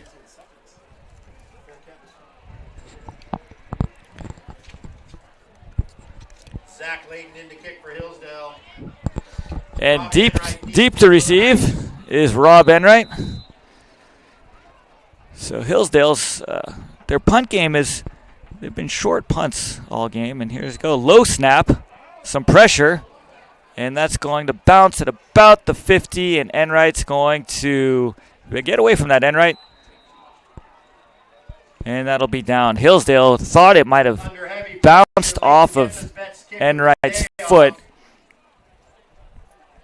Ball bounces and is touched down by Hillsdale. And so Menlo will take over at about the 43-yard line.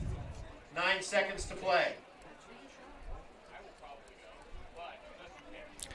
So Enright was playing with fire there. He let that ball dribble, get close to his leg, and you want to be careful because any bad bounce could scrape off his foot, and that becomes a live football. And Hillsdale tried to sell that there, but it didn't touch Enright, and the offense will be on the field with 9 seconds left to go. So here comes Beltran. Hillsdale is going to be playing very soft as we see 2 safeties about 20 yards off the line of scrimmage. Cornerback's also very loose. There it is, Beltran looking. He's going to throw deep down the middle, and that'll be intercepted. And there goes number 31.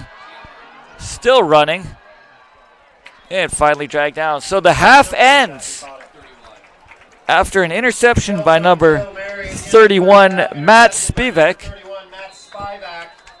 And we're going into halftime. It's going to be 28-14. Menlo leading over Hillsdale Knights, 28-14. Menlo will get the ball to open the second half. This will be a long halftime due to homecoming festivities. And we'll turn it over.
Let's hear it for our freshmen, the Elves.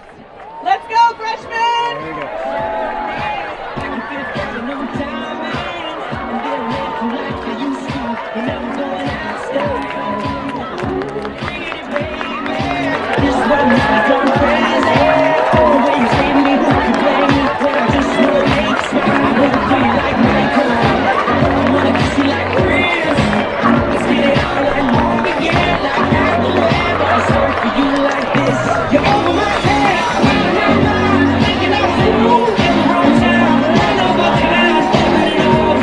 Freshmen, come back!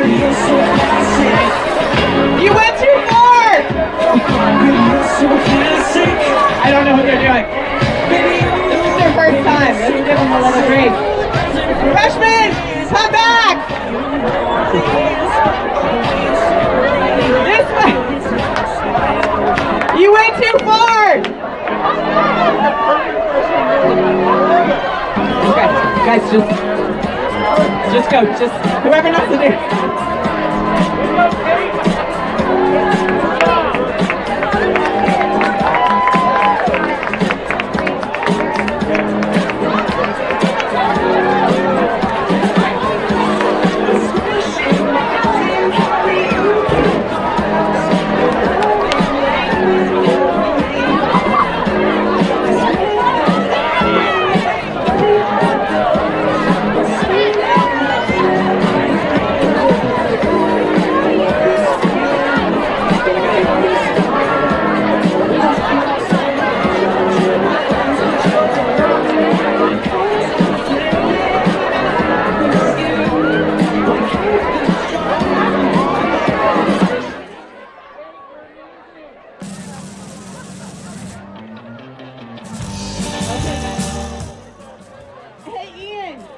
Can we restart it a little bit? I think the freshmen need another chance.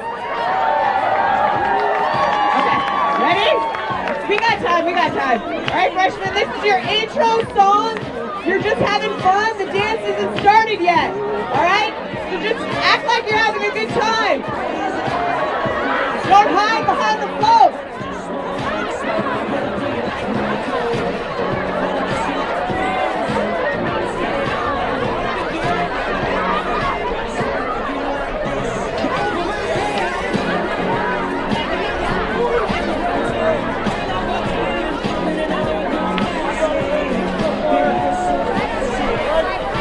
Okay, the real dance is getting started.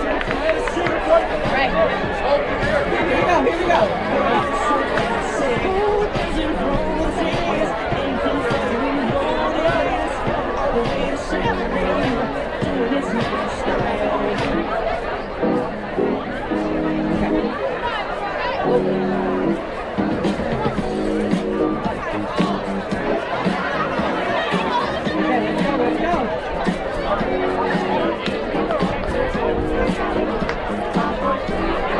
There we go. Let's cheer them on, guys. Cheer them on.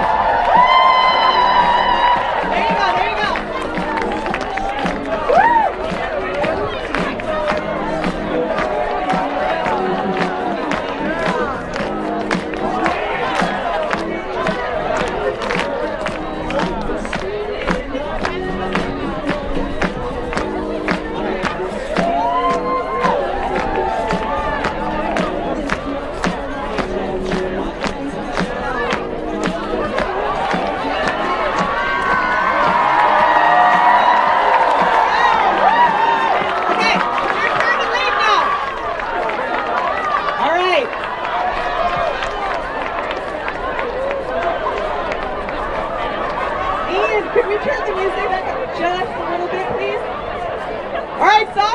It's your turn. All right.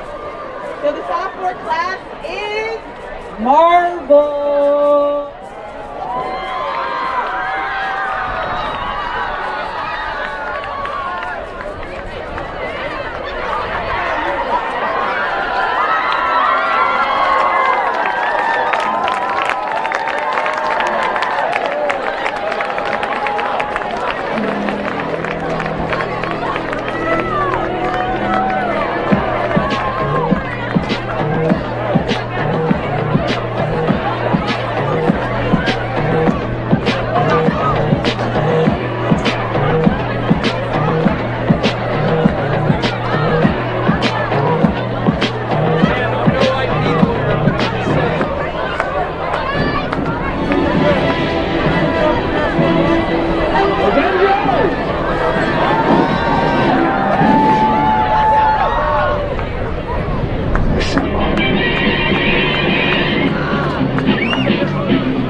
Okay, let's see if this one can go all the way through without something happening.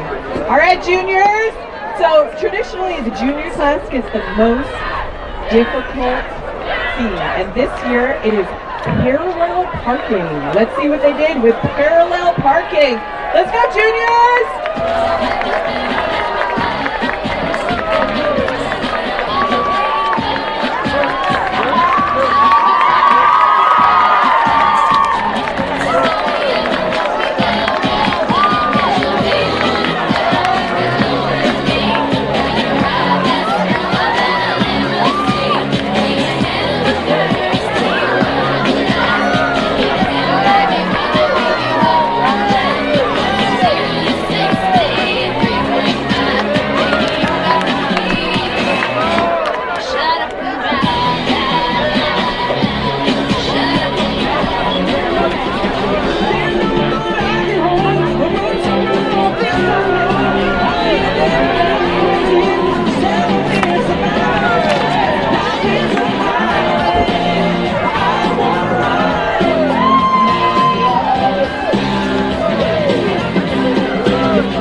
All right, we've got our last group, the group that put this all together.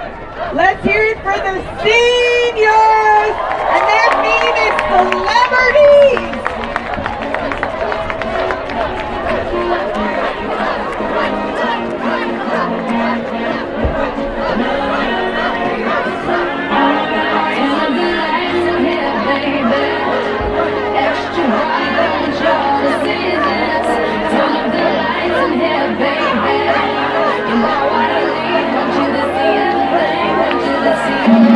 See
Menlo Knights will be receiving the kickoff.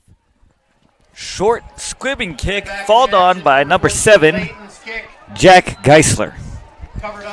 So the Knights leading 28-14. Both Hillsdale and Menlo getting an extended halftime rest due to this being homecoming day at Cartan Field. Many past Menlo Knights football players are on hand to watch as the Knights try to remain undefeated. And they're currently up 28-14, and they have the football. So here comes Menlo. Aiden Zhao at center. Interior is Ari Crane, along with Aiden Hausenbold. There's Halsey in the motion. Quick toss, that's Geisler outside, and Geisler trips. And he's going to be stopped for about no gain. So Geisler just got his feet tripped up there.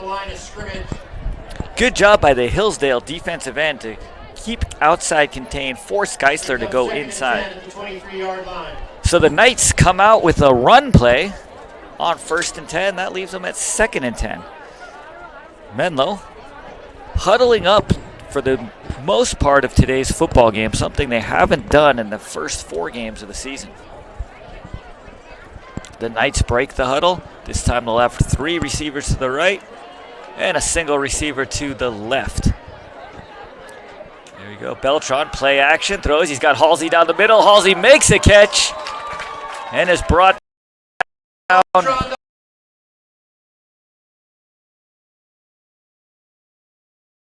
Close to breaking that one for another touchdown. But Beltran and Halsey have that connection. That'll give the Knights a first down at their own 40-yard You have Beltran off the play action to hopefully freeze that linebacker just enough so that Halsey can get in front of him, and Sergio Beltran throws a strike. So starting the half, we're going to have Sam Scola as the X receiver. He's going to be at the top of your screen. Number 25, he's also starts at the nickel position. Receivers to the right. There's Beltran, play action. He's got the screen set up. There goes Geisler. He's got some blockers. Geisler going, and he's going to be tackled out after a gain of about 12 yards. But what Geisler wants to do is cut that inside. He has his blocker, Aiden Zhao, downfield. And if Geisler turns and cuts inside, he might get some extra yardage. But really well executed by the Knights. You see Hausenbold inside sealing it off. All we got to do is make sure Geisler reads his blocks. Reading your blocks is a foundational skill that's usually learned on the lower levels. And Jack Geisler's junior varsity coach is not going to be too happy when he sees that. In any event, it is 1st and 10. Menlo Knights inside Hillsdale territory. Knights in a 2x2 formation. That's Carter Jung in motion. Motioning, snap. Here comes an option. Quick pitch. Geisler, he's got the edge. And Geisler gets outside, slowed up. And here come the Knights to tackle him, but not until Geisler gains 13 yards on the option run. So what they do is they motion Carter Jung over the field, then Jung goes down, walls off that inside linebacker, which basically creates a 2-on-1 between Beltran and that last guy on the line of scrimmage. So you attack that guy, make him choose to either tackle Beltran. If he does, you pitch the ball to Geisler, who's going to have room to run. If the guy widens with Geisler, Beltran just tucks it himself, and we know he can run, and he'll have plenty of space. So great job by Menlo attacking Hillsdale. So the drive continues. 1st down. Ty Richardson, number 3, enters the game, the talented junior running back. Halsey motion, toss. And that goes behind, and that ball's still on the ground, and Beltran's able to fall on it. And that is to be a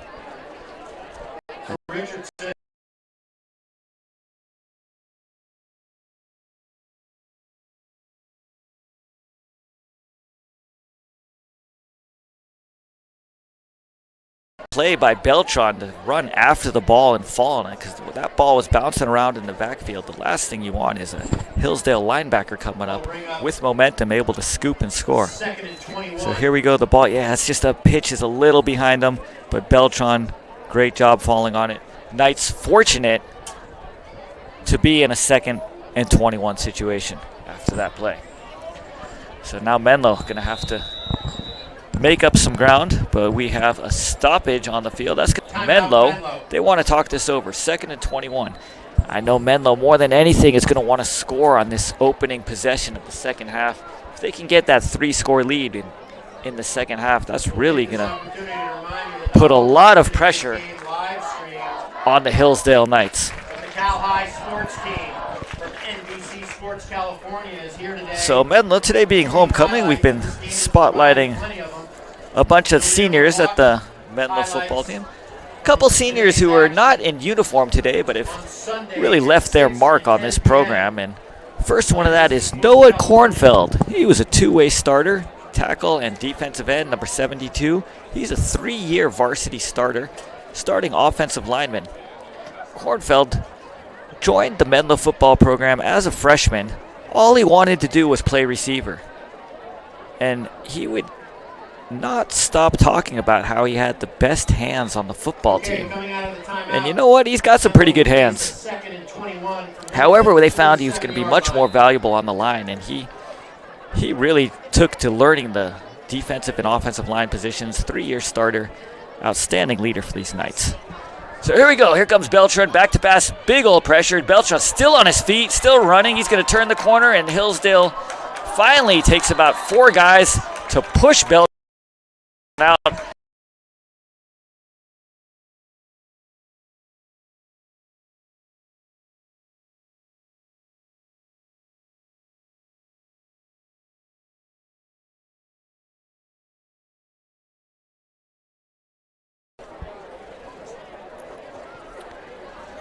So Menlo, now this is a potential 4-down territory, so if they can maybe get about 7-8 yards, that'll put them in a 4th and manageable here. So now we got a 3rd and 15. We'll see how Menlo's going to attack this. 3 receivers to the left, tight end to the right. There we go. It's a reverse, and it's a pass. Carter Jung throws an absolute. Some trickery. However, there are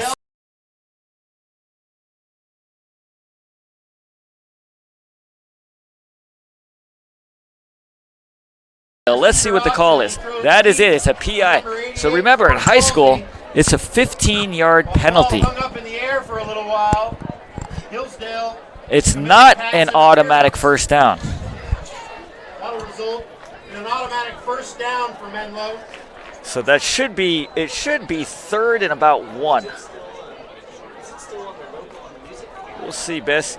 And that is going to be. Thank you. Is that enough for a first down? First down. So it's a 15-yard penalty. It was 3rd and about 15. There's no sound. You hear? And so that 15-yard penalty is enough to get a first down. Well, the Knights reach into their bag of tricks and are able to capitalize 15 yards despite Carter Jung throwing one of the worst balls I've ever seen in my life. And here we go, 1st and 10. Beltran with the pitch. There goes Ty Richardson. Cuts, makes one man miss. And there you can see the athleticism of Ty Richardson. The way he puts a foot in the ground and cuts back. He's a threat to score at every time. So great job. Look at Beltran attack the end guy. He knows he's going to take a hit. Still, that's a very courageous quarterback. He's attacking a defensive lineman, exposing himself to the hit, knows he's going to get hit, pitches, and then lets Richardson do the rest and gain 8 yards. Earlier today, Carter Jung's brother, Brady Jung, on a trick play threw a pass, which resulted in a big play in the 4th.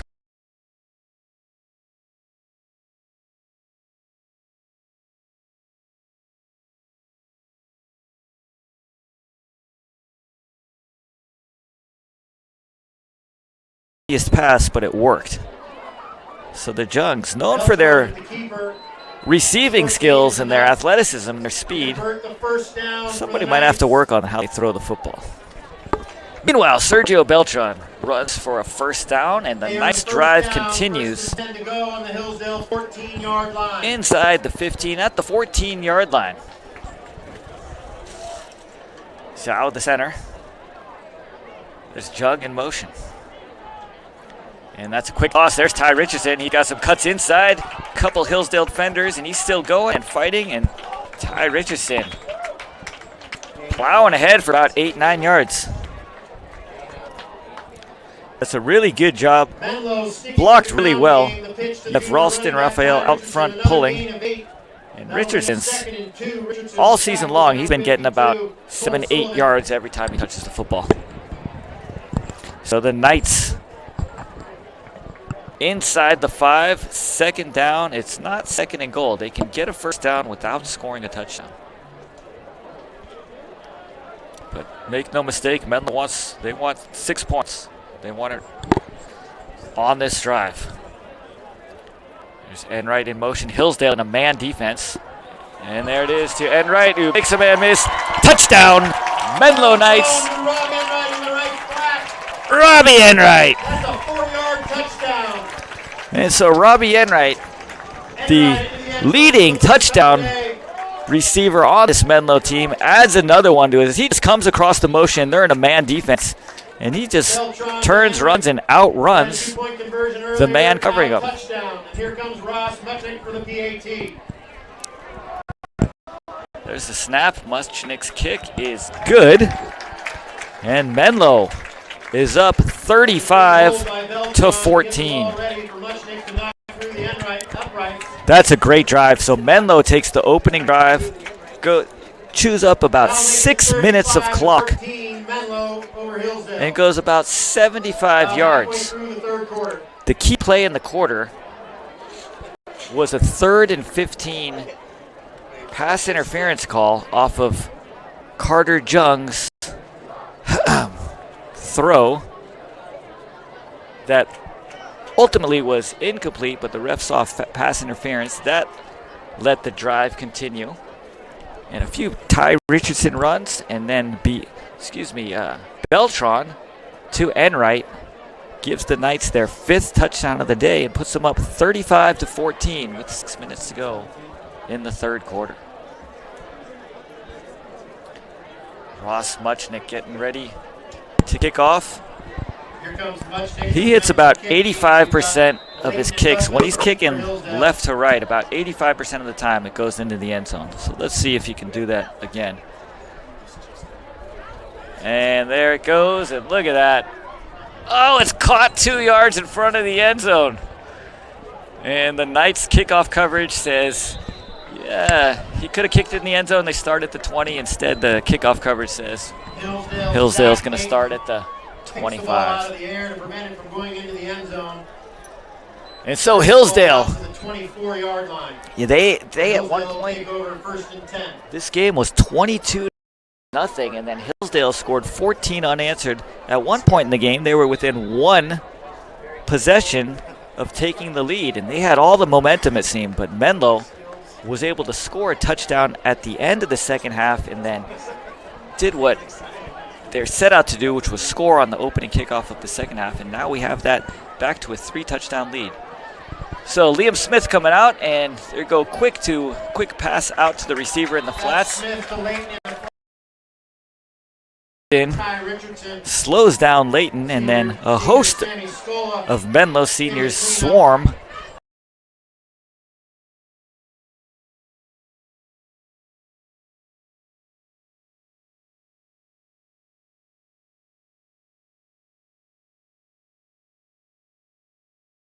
Bring him down. So here comes Smith, the Knights, 3 receivers to the right, singles receiver to the left. That's Chris Liao starting at safety the second half. Smith dropping back, he's got time, he's going to break, contain, he's looking, throwing, back shoulder, and that is picked off by Jack Geisler. The senior shutdown corner with a huge interception for the Menlo Knights. Geisler has for 3 years been an elite cover cornerback. Geisler having a terrific game, running And there he the ball goes around and now makes an interception on defense with a key pick, and Menlo's going to take over inside Hillsdale territory. So Jack Geisler should just draft himself in fantasy football because he does it all on both ends. Key interception for the senior. And so here comes the Menlo Knights offense. Beltran coming out. Tyler Flynn, number 22, will be into the game.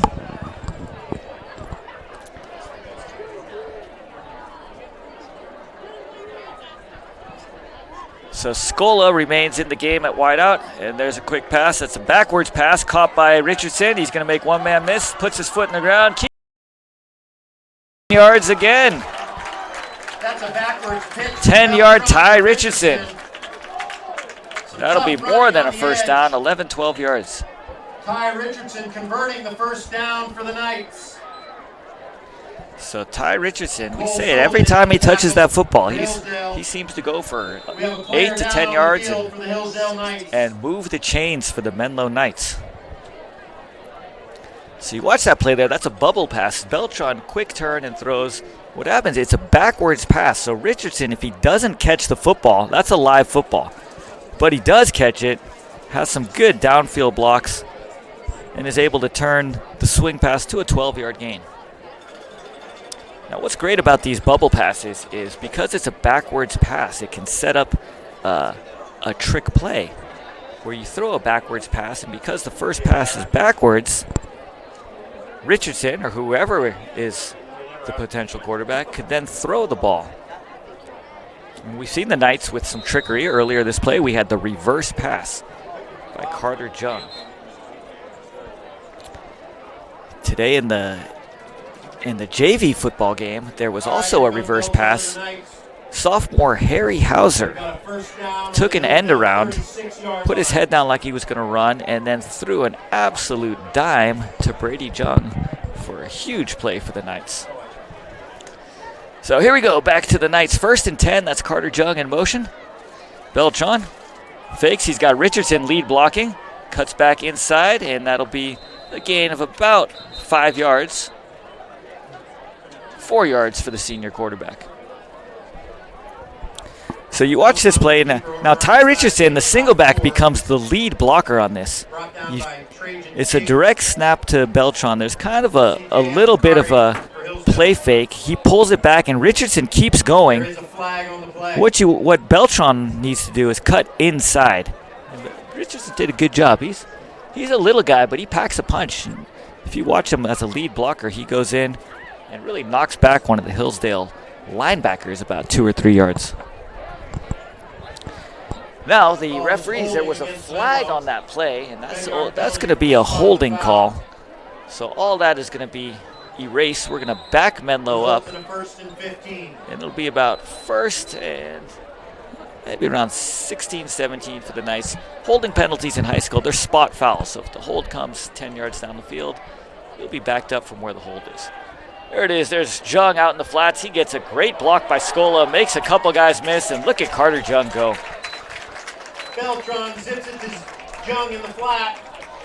That's a gain of over 20 yards and a first down. Watch this outstanding block at the top of the screen. If we get a highlight here. 1st and 10 at the Hillsdale 20-yard line. There it is. That's Flynn who does a good job, and that was Enright who walls off that corner. And these two guys create a huge lane. Essentially, these quick passes are almost like handoffs or run plays into the flats. You just turn their high percentage completions, and you get your speedsters, and Menlo has a lot of them at the receiver position, out into the flats with a couple receivers in front of them. And so the drive continues. Menlo, 1st and 10, inside the 20. They're in the red zone. Jung motions back. Beltran with the snap, rolling right, looking. He's got Carter Jung. Jung with the catch. And he goes right into the end zone, makes a move left, stays in bounds. Carter Jung has touchdown number 2. Jung forced out of bounds Oh, to the check 1 that. yard We line. started celebrating too soon. Carter Jung, it looked like from here We have an injured Hillsdale that he Knight made on it the field. into the end zone. However, he did step out. That's a good call by the referees. Jung was out at around the 3-yard line, so it'll be 1st and goal from the 3. And the Sergio Beltran, Carter Jung connection continues. So Menlo playing outstanding football against a tough opponent. Hillsdale, as we said, recently coming off a victory against Sacred Heart Prep, and now Menlo trying to make it 42-14. This could be quite a statement game for the Knights. 1st and goal to go at the 2-yard line. So the Knights at 1st and goal in the 2-yard line, looking to put this game out of reach.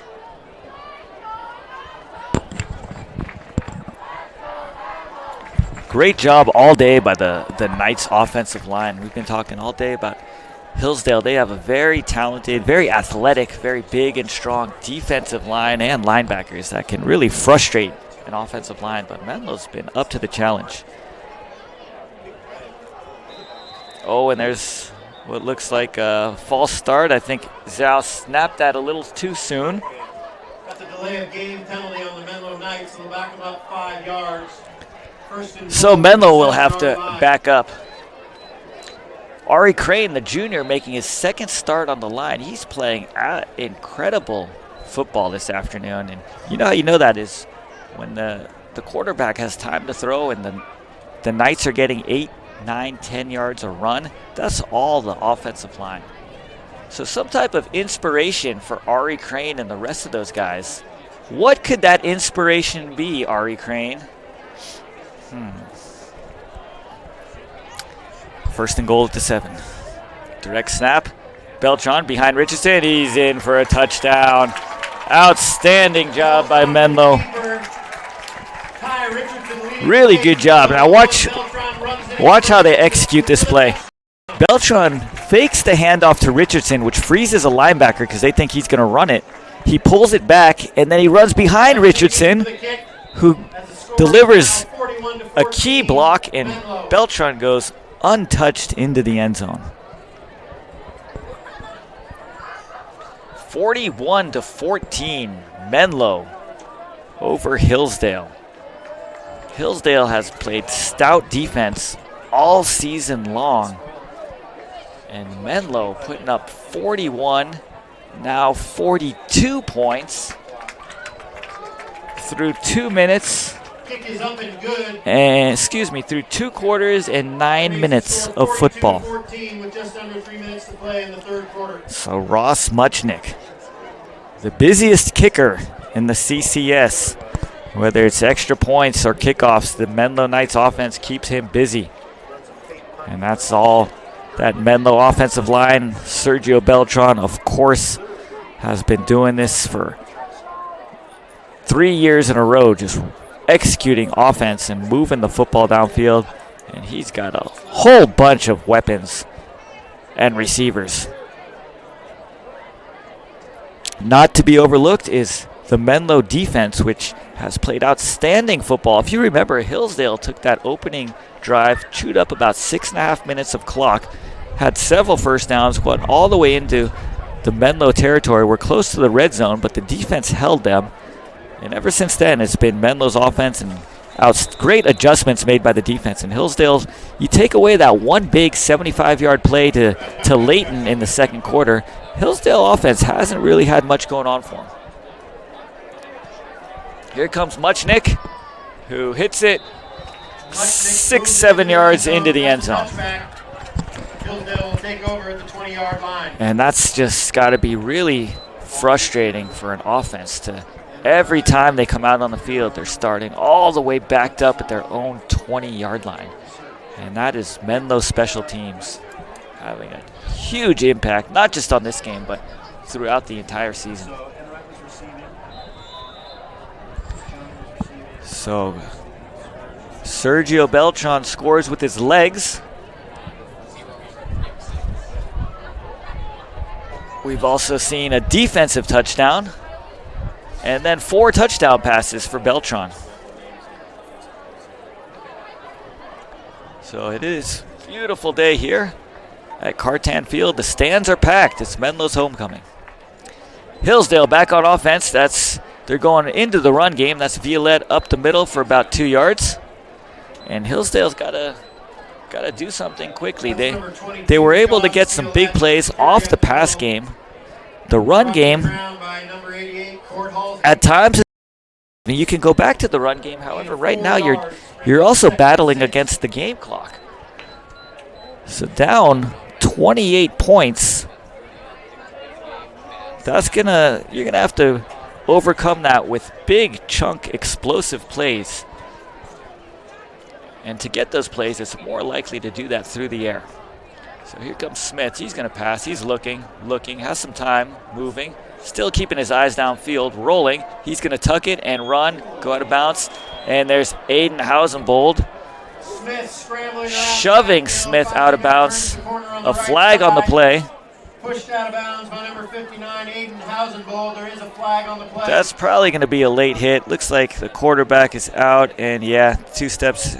Hausenbold's going full speed. Knocks him a few yards back. Knocks the quarterback almost to the track. So they'll call that every time. That's going to be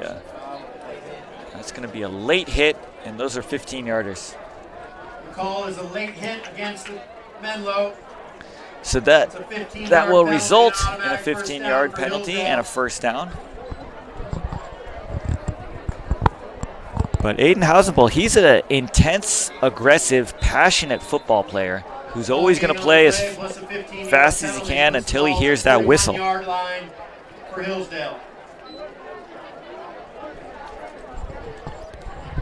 So Hillsdale with the 1st and 10. And one of the things that's gone unnoticed, it's great coverage by the Knights this game. We've seen Smith on multiple occasions extend the play with his legs, still looking downfield, but nobody can get open. Here we go. There's a sweep. That's going to be Leighton, and the Knights are all over that. Guess who? Who's just keeping that outside contain. Watch Scola. He widens towards the motion. Forces Leighton to come inside for the loss. So really good job by the Knights contain players all day. And Hillsdale has tried to get to the edge but have not been successful. So 2nd down and 12 for Hillsdale. And at some point they're going to have to speed this game up and maybe go into a no-huddle situation. Smith looking the defense. Knights are now in a 3-4. They got Raphael at the nose. They're only rushing 3, but those are 3 guys who can all put in pressure. All kinds of time for Smith. He's going to go throw across his body deep, and that is going to be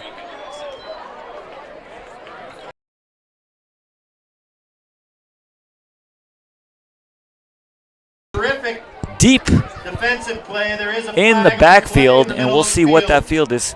Now the receiver, a little slow getting up. Looks like we might have a pass interference on Menlo. That's what Hillsdale seems to think it is. They're starting to move forward. The flag is in the vicinity of pass interference. Let's see if we can get a replay on this. Smith, great job by the Hillsdale line, giving them all day. Smith turns around, throws back. From that angle, we can't see anything as far as a penalty. Great coverage by Geisler. Chris Liao also there. And now perhaps they're waving off the flag. We still have not received any official word. But the ball has moved forward, so that's going to be a pass interference. And Hillsdale now continuing this drive. They've had the benefit of 30 yards of penalty yardage to get them going. Today being a 15-yard penalty. Today being homecoming, First down at the Menlo looking out in the 46 stands yard and line. many familiar faces for the Menlo family. So Smith coming in, we got Leighton in motion, and the referees are going to stop the clock. Menlo is going to be taking a timeout. So other seniors today that we are going to spotlight, we talked about Noah Kornfeld, the two-way lineman, 3-year varsity player. Another one who's had a tremendous impact on this football program, but is not in uniform today, but he's on the sidelines, and that is Logan Dieter. Logan Dieter, number 58, was a captain of the undefeated junior varsity team as a sophomore. He started at center and played almost every snap during that year. Dieter this year was also playing on the offensive line and playing some linebacker. Despite some people saying he might be a bit undersized, he weighs about 165, maybe 170 pounds. He's a ferocious competitor and has had great success no matter where you put him on the field. So Dieter, I know he'd love to be out there competing with his friends, but he's doing everything he can to help this team, even though he's not dressed on the sidelines. And then finally, we also have Griff Perks. Perks, another senior who's a 3-year varsity football player. He's a starting free safety, started last year, and a talented receiver. So hopefully we'll get Perks back in uniform soon. Today he's not playing, but he's on the sidelines. Back to action, that's Leighton in motion.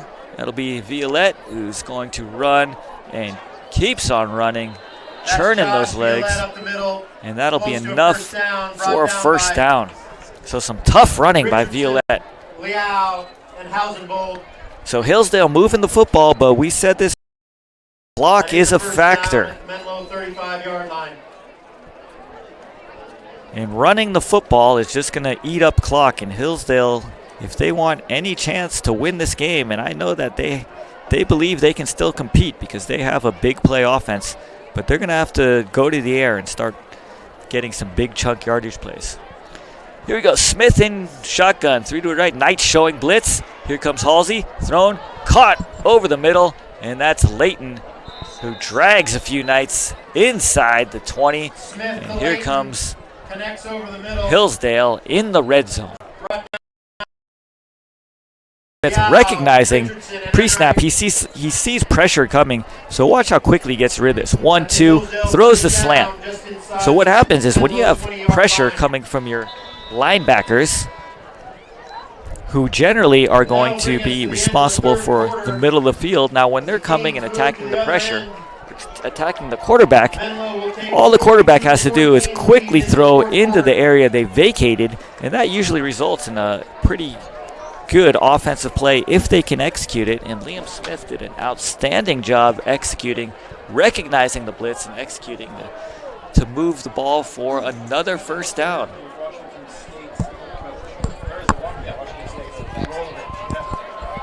So Hillsdale driving down the football field. They will begin the fourth quarter at the 19-yard line of the Menlo Knights.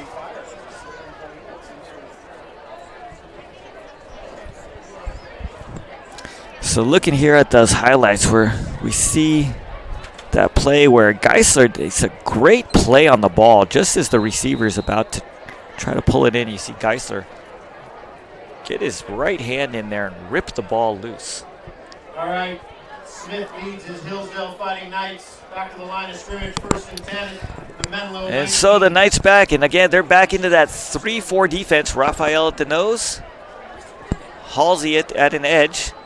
Here comes, looks like Scola's blitzing. He comes off the edge, somewhat slows down the receiver, but not until Violette gains about 2-3 yards. Smith hands off to Violette, couple of yard gain, hit first by Tyler Flynn.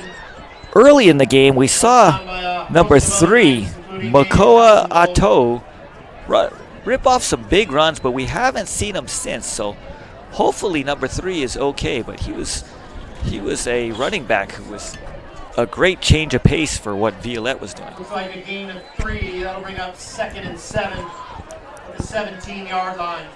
So 2nd and 7, 3 receivers to the right. Smith out of the gun. The Knights out of a shift. There's a run up the middle. There's Violette, drops his head down, runs into a few Knights.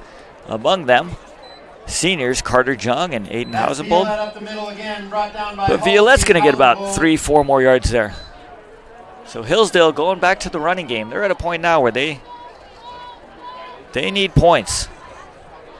And they're taking their time here. Looks like another gain of 3 or 4 yards brings up 3rd down and 3. Into the game at cornerback is number 13, junior Aaron Chen. Chen, a tall, athletic cornerback, also a very talented receiver. He's pressed up on Hillsdale's wideout. Here's a quick snap, throws over the middle, and that's going to be a touchdown for Hillsdale. To Zach Layton. That has been a devastating combination all game. With a touchdown for So watch this Hillsdale. here. Smith, 1, 2, 3 steps. Layton just runs free across the middle. There's that soft opening right over the middle of the field. Able to connect. And so Hillsdale has now scored 20 points. This will be the most points that any team has scored against the Knights defense this season. And with the PAT good, that means 21 points Touchdown, for Hillsdale. puts the PAT through for the extra point. And so in the fourth quarter, the Menlo Knights Goal was up blocked by 42. 13, Aaron Chen. 21. Hillsdale is to go for an onside kick, or maybe kick it deep and see if they can stop Menlo and get the ball back. But the Knights have been doing it in all 3 phases of the football game today. We've seen outstanding special teams. There was that defensive touchdown early in the first quarter by Halsey. He caught a deflection. Aiden Hausenbold, coming off the edge, deflected a pass right into Halsey's hand in the end zone. And then, of course, Sergio Beltran is doing what he's been doing all season, and that is throwing touchdowns, running touchdowns, extending plays. So the Knights, looks like they have their hands team out on the field. And I think they're just going to try to get an idea of how Hillsdale lines up before they get in position. But right now there's nobody deep. There goes Richardson dropping back. And now number 12, Jake Bianchi, the quarterback, is on the field, as is Sergio Beltran. And as any quarterback would tell you, they have the best hands on the football team. Hence this onside kick situation, these guys are in on the hands team. Why do you think quarterbacks have the best hands on the team? Oh, look at that. That's a line drive kick to Geisler, which rolls, and then Richardson picks it up, is thrown down. Hillsdale with the short So kick. Hillsdale with a kind of short squib line drive Menlo had kick, their hand bounces team off on Geisler. kick coverage. First 2 lines made up And of despite all receivers, that, looks running like backs and quarterbacks. the Knights will take over at their Knights will take own over 21-yard from line. 22-yard line. Quarterbacks love to tell you that they have the best hands on their team, and they might, because every time they throw the ball, they got to catch it in order to throw it again. So they certainly get a lot of practice. And it helps when you got a couple outstanding athletes who can play the quarterback position. The Knights are actually 3 deep at the quarterback position. Beltran, of course, who's been doing it all season. Timeout, We've seen Hillsdale. Jake Bianchi step in several games this year, and the Knights offense not missing a beat. Bianchi has been outstanding. And then there's also senior Will Murphy, who might have the best arm of the 3 talented quarterbacks. Murphy, number 10, is finally healthy, and he's looking to contribute to this football team, whether it be at the quarterback position or anywhere on the field. He can also play defensive line and receiver. Will Murphy, one of those seniors that we'd like to spotlight, showed up as a freshman at Menlo and played at some defensive line. Was also a backup quarterback, and then as a sophomore year, got several opportunities to play the quarterback position, and was always able to show off. He has a rocket First and 10 at of their an own arm. 21-yard line. He can throw the ball 60 yards downfield and drop it in the bucket. Very talented quarterback. Well, the Knights offense takes over. Sergio Beltran. And here we go. The Knights line up in a tight formation. Shift out of it. And that's Skull at the top of the screen. 3 receivers. That'll be a quick pass to Jung. Cuts inside, makes a man miss, and there's about 3 or 4 Hillsdale Knights waiting there. So that's a short gain. And now Menlo. Beltran to Jung. Continuing the huddle. Gain of 4. And now what the huddle does is it's going to continue to chew up some clock, whereas in the last few games we've seen Menlo go into a tempo type situation where they're just on the ball and it's fast paced. But today Menlo still putting up points, but their drives are much longer. That's Enright motioning in for an extra man protection. Beltran looking. Now he's going to run, eyes up, tucks it, and Hillsdale is there swarming them. And that'll be 3rd and about 6. So here, big play for Hillsdale. Can't find a receiver. Brought down by Trajan King, James Ruley, and CJ Eftikari. So if you watch this play, they motion Enright over to give an Enright stays in extra protection, and then they ultimately release Halsey across the middle. But by then, there'd been too much pressure, and Beltran just has to tuck it and run. So a big 3rd and about 6 yards for the Menlo Knights. Trips to the left, Beltran in shotgun. There's a snap, play action to Richardson. Beltran looking, rolling. He's going to tuck the ball, run, and look at Sergio Beltran. Looked like then Hillsdale was going to stop him behind the first down marker. Beltran just pulls the ball down. Runs past the first down marker. First down, Menlo. Gains enough for a first down, Knights. And that's just, look at that 1-2. He splits 2 defenders. And how frustrating is that if you're a defensive coordinator? You have excellent coverage. There's nobody there. Beltran runs. You have 2 guys there to stop him. And just Sergio Beltran is able to make a miss and take a 3rd and 6 and make it a 1st and 10.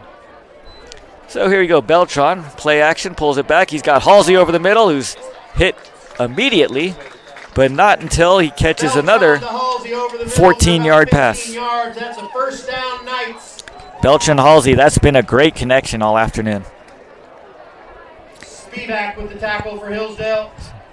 So really good job. Play fake here. Watch Beltran. He puts it in Richardson's stomach, then pulls it back. He has an option there to give the ball to Richardson or pull it back, and based on what the defense is doing, he can throw the ball. He saw the middle linebacker come in, which opens up a lane over the middle of the field, and Beltran delivers a strike to the big target, Court Halsey, for a 15-yard gain. Very difficult to stop this defense. Okay, we got some movement pre-snap. Now the Hillsdale definitely crossed the line of scrimmage. Did a Menlo Knight lineman move? We will see as the referees talk about this. Hillsdale, of course, is pointing, saying it was a false start, Menlo. Menlo, of course, is saying, no, we didn't move. That's encroachment the referees are discussing. And it's going to be a false start against Menlo. So that's a 5-yard penalty, backing up the Knights. Against Menlo. 5-yard penalty makes it 1st and 15 from their own 44. And with 8 minutes and 2 seconds left in this football game, and the Menlo Knights up 42-21, they find themselves in a 1st and 15. So we'll see if they go back to that running game. They had a lot of success there in the last drive with the options and leads by Richardson. Here comes swing to Richardson. He's got some open field. One guy grabs him and then swings him to the ground. And so Richardson gets about 3 yards. To Richardson on the left side, gain of 4. So that's just, if you're the Hillsdale defense, right, you want to protect the perimeters and you widen these guys out. But what that does is that opens the middle of the field. We've seen Menlo exploit that. So Beltran just steps back, swings it to Richardson. 2nd and 12. And Richardson is spun to the ground. So here we go. Knights have Halsey in the tight end position. He's now in a 3-point stance. 3 receivers to the right. There it is, Halsey protecting. There it is. We saw that coming. That's that slip screen. Halsey fakes pass pro. Watch this. Halsey goes in like he's pass protecting. Backs up, does 1,001, 1,002, releases, and he's wide open. So now if you're a defender, watch this. Look at the tight end at the bottom. You think, okay, he's pass pro, we'll leave. And then he releases. You have a lineman there. And that's, Ralston Raphael is an incredible football player, but he's got to get out there and make that block and allow Halsey to cut inside, in which case he'd have a lot more room to run. In any event, it is 3rd and about 6 for the Knights. They've done an outstanding job converting on 3rd down all throughout the day. Halsey again in that tight end position. And sprinting right. Beltran hits Carter Jung strike. And Jung good for a first down. Moving the sticks. So Menlo, outstanding job moving these chains. So watch this. You have Beltran sprinting right.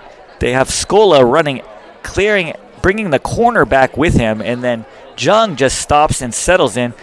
Kind of tackled a little late there. I'm surprised that the referees did not throw a flag. Did you see that replay?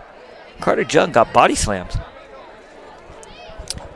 Here we go. Knights with a slot, and that's a direct step. Beltran gets about 2 yards.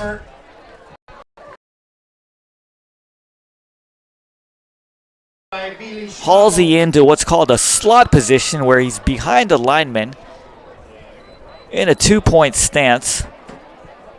And he's going to lead through and block someone. And then you also have Richardson and Beltran. The snap goes to Beltran. They just say follow these two guys.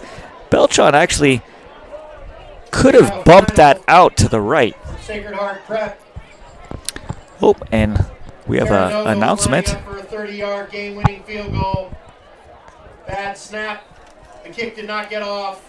Prep wins over Terra Nova. Oh, and some of you may have heard that our great announcer Tito Bianchi just announced that right across the street, Sacred Heart Prep defeats Terra Nova 14-13.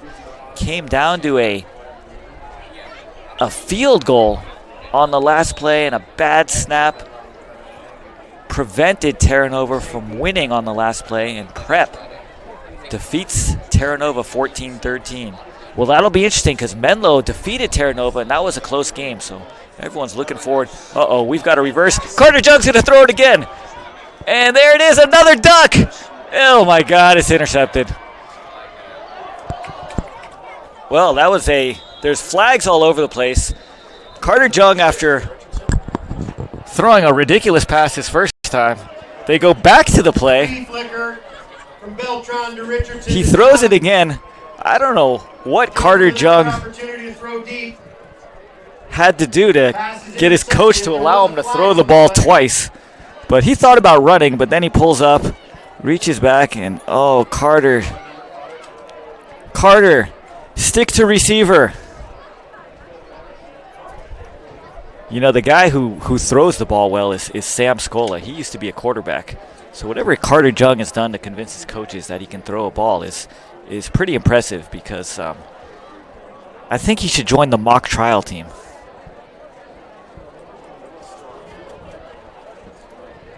Well, in any event, they're going to figure out what this flag is. It looks like it could be against Hillsdale, so Menlo will have an opportunity to stay on the field. Looks like a personal foul against Hillsdale. The flag on the play was a personal foul against Hillsdale. You know, I take everything I've said about Carter Jung back. He's thrown the ball twice, and both times have resulted in 15 yards for the Knights. So here so now the Knights will retain the ball. Going to have a 1st and 10 at the inside the 15. So maybe the Menlo coaching staff is onto something with these double passes by Carter Jung. Let him throw it and hope for a penalty. Well, Jung, known for being an outstanding defensive player and probably the fastest and most athletic guy on the field at all times. That really trying to add an extra element to his game. So here we go. Beltran throws out. He's got Enright. Great block on the outside. And Enright running, jumping, extending, and he's going to be out of bounds. But not before a gain of about 7-8 yards. Great job by Court Halsey on the blocking. Watch Halsey, number 88, running outside and then boom. See, it gives Enright the sideline, and Enright tries to dive across the first down. Doesn't quite get into the end zone, but does get 8 yards. Brings up 2nd and 1 on the 6-yard line. And so here comes Menlo up 42-21. Trips left. Richardson in the backfield. Looks like an option. Oh, that's a bad snap. Still Beltran able to pick it up. Making guys miss. Still on his feet. And finally dragged down. There's a flag late. It could be a face mask. Exchange. Beltran's able to pick the ball up and scramble over the right side. And now Beltran is going to be down for a bit. Looks like, let's look at this replay. And that is, I'm not quite sure what happened there, but Beltran has his helmet off, so we're going to hope that Sergio Beltran's okay, which means that he'll come out, and Jake Bianchi is going to have an opportunity to come into and lead this Knights offense. We've seen Bianchi step in all throughout the season, and he has been absolutely outstanding. And this is a great sight. Look at that, Sergio Beltran running off the field. Beltran does everything fast. He's sprinting off the field. And there he goes, getting off to the sideline. And he is fine. He's one of the toughest football players that Menlo has ever seen. Moves the ball. He kind of, the way he plays, he has that linebacker mentality where even though he's a quarterback, he runs around and he looks for guys to hit. He'll lower his shoulder. He's obviously a great runner and can make people miss, but there's a mentality of a physicality behind Sergio's game, which makes him a special quarterback. So in comes Jake Bianchi, number 12, the junior. Bianchi, if you talk to his coaches, one word to describe him is smart. He was able to pick up schematics as a freshman, and every time he came into the field, he led this team. Here he goes, swing pass to Richardson, who slips and is just short in the end zone. Bianchi's pass complete to Richardson. Richardson down inside the 1-yard line. So Bianchi, in his opportunities as a freshman, proved that he could lead this offense at the JV level as a sophomore. Put up outstanding statistics, was throwing the ball all over the field. And here he is as a junior, able to jump in at any time and operate this Menlo Knights offense. And so Beltran coming in. For the 2nd and goal. It'll be 2nd and goal with about 5 minutes, 20 seconds left. So there was Bianchi. 2nd and goal from the 1. Comes in, completes his first pass of the day, and now we got Beltran, Enright motioning. Watch, here we go, Beltran sprint. He's got Enright, he's got him thrown, and that's another touchdown for Robbie Enright. His second short touchdown of the game. Second touchdown reception of the game. That puts Menlo up 48-21 with 4 minutes and 55 seconds left to go, and that is going to pretty much do it for this ball game. We saw this play earlier. Enright motions across, takes one step as if he's going to block inside, and then just gets out into the flat. He is way too fast. And Robbie Enright, those Enrights, this being homecoming and alumni, if you scour the stands, you'll find Enrights all over the place. These guys have been playing football on Cartan Field since the 1970s? No, check that. 80s. They're not that old. But all those guys come in and they all have the kind of same body types, aggressive players, good receivers. I'm going to go out on a limb and say Robbie Enright might be the best Enright. That might cause some confusion. And if any Enrights hear this, I know that Thanksgiving, that'll be up for debate, but what Enright has been able to do this year as a junior on both sides of the football. He's putting himself in position to be the greatest Enright Knight football player of all time.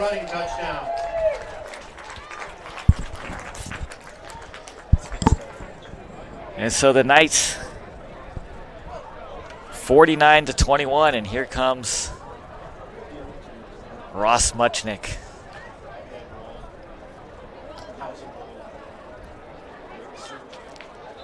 So a lot of these Knights on homecoming day have brothers either in the program or brothers who have been through the program.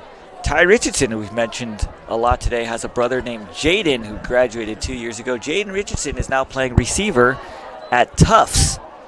And last week, Richardson had a 5-reception, 70-yard game, and this being his first college football season. Douglas on the return for Hillsdale, and number 17, Other Knights walking around the sidelines today include J.H. Tevis, who was a class of 2018. He's now a starting defensive tackle at Cal.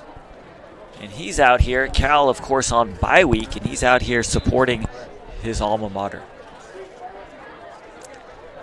So with 4:50 left in this football game, the Knights are up 49-21. And at this point, you just want to get out of this game healthy. Next week, the Knights have Aragon, and Aragon's playing some good football.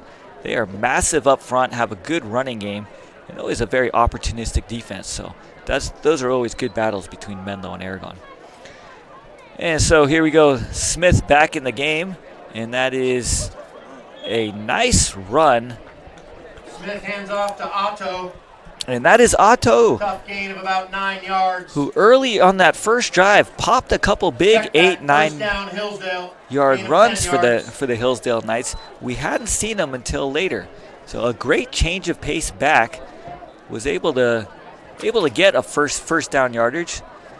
And so the Knights are going, they're in no hurry. I think Hillsdale also wants to see if they can get out of here healthy as they continue with the Ocean League Ocean play. So the Knights next week are at Aragon. They'll be at Cappuccino. Oh, that ball is on the ground. That is a turnover. Menlo football. Who got that ball? By number 52. Ralston Raphael comes out of there at the bottom of the pile. Ralston does an outstanding job all season fighting up. You see how they're. Let's give a warm welcome and a return. You see how these guys are going low at Ralston Raphael, yet he's Let's give it up for J.H. Tevis. Stays with them to get a fumble recovery. So here is Jake Bianchi, number 12, entering the game with the Knights up 49-21. Over at the 31-yard line. Jake Bianchi in at quarterback, Ty Richardson at running back. And there's Bianchi, play action. He's going deep on his first play, throw over. He's got Enright. And Enright is down at the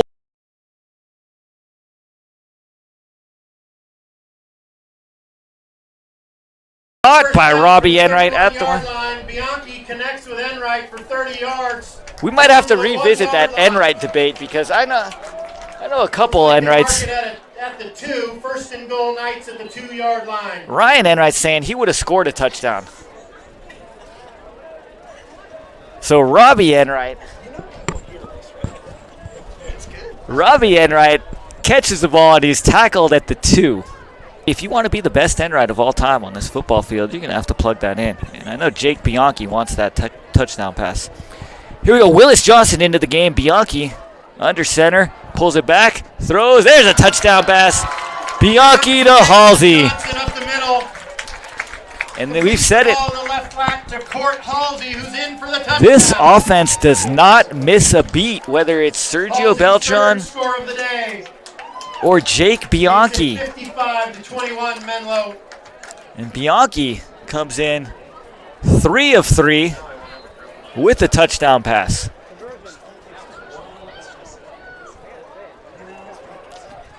And there it is, Menlo, 55 points against Hillsdale. Muchnick's kick hits the crossbar. However, there was a whistle before the kick.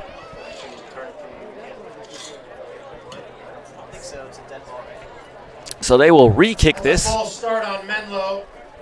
They will re-kick from the 7-yard line. And the Knights really came out, made a statement today. 55 points against a stout Hillsdale defense.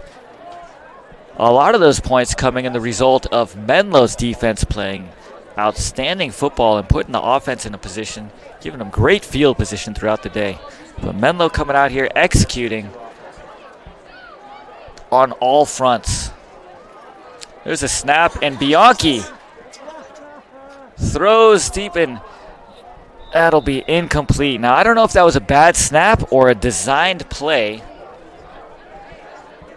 but Menlo Bianchi goes for 2. rolls Pass and throws. He incomplete. had Enright open in the corner in the end zone, so that looks like that might have just been a bad snap, and Bianchi trying to do what he can with it. I don't think that would be a design call with the score 55-21 with 3 minutes left in the fourth quarter. In any event, the pass was intended for Enright. It was a little behind him, but Ryan Enright would have caught it. And so we go 55-21, and the Knights are going to be kicking off again. So with It'll 3:16 be to Ross play, Muchnick. Menlo will bring out the kick team. Score is 55-21. So Bianchi Douglas and getting an Leighton opportunity to for the Fighting run the Knights. offense. Showing off his arm early. We see his accuracy. And then we also see the big arm where he was able to throw the ball a good 35-40 yards downfield for the big play to Enright, which set up the touchdown pass to Court Halsey.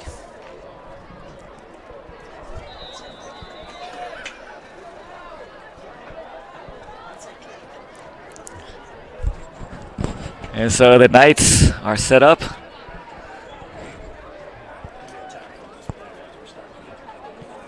And here we go.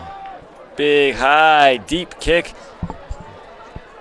by Muchnick. Hillsdale, oh, there's an edge now by the receiver. And Ty Richardson able to step in. Return by number 17, And there's Tyler Douglas. a couple Hit hard late by number flags. 3, Ty Richardson. Late flags coming in after the play. We'll see what that is. Now at this point of the There's game, a flag down on the play. there may be some extracurricular talking. Both these schools are tough teams. I know the Hillsdale Knights, they're a football team with a lot of pride, and this can't feel good for them. They came into this game expecting to compete, expecting to win, and just Menlo is able to really execute on both sides of the ball. And so that's going to be looks like a personal foul, a sportsmanship foul against Menlo. Looks like an unsportsmanlike conduct for That'll talking add after the play. That's a 15 yards. penalty against Menlo. And Hillsdale gets to start inside in Menlo Knights territory at the 48-yard line. So 3 minutes left. Liam Smith, the talented junior, he's in the game. And now Hillsdale coming in a new formation. They got 2 tight ends, and they're going to run the ball. And there is speedy number 3 still going, Makoa Ato. He just moves those chains. So for Menlo, That's Makoa Otto we saw up the middle. some personnel Tackle made by changes on the number 10, defensive side. Mr. Will Murphy.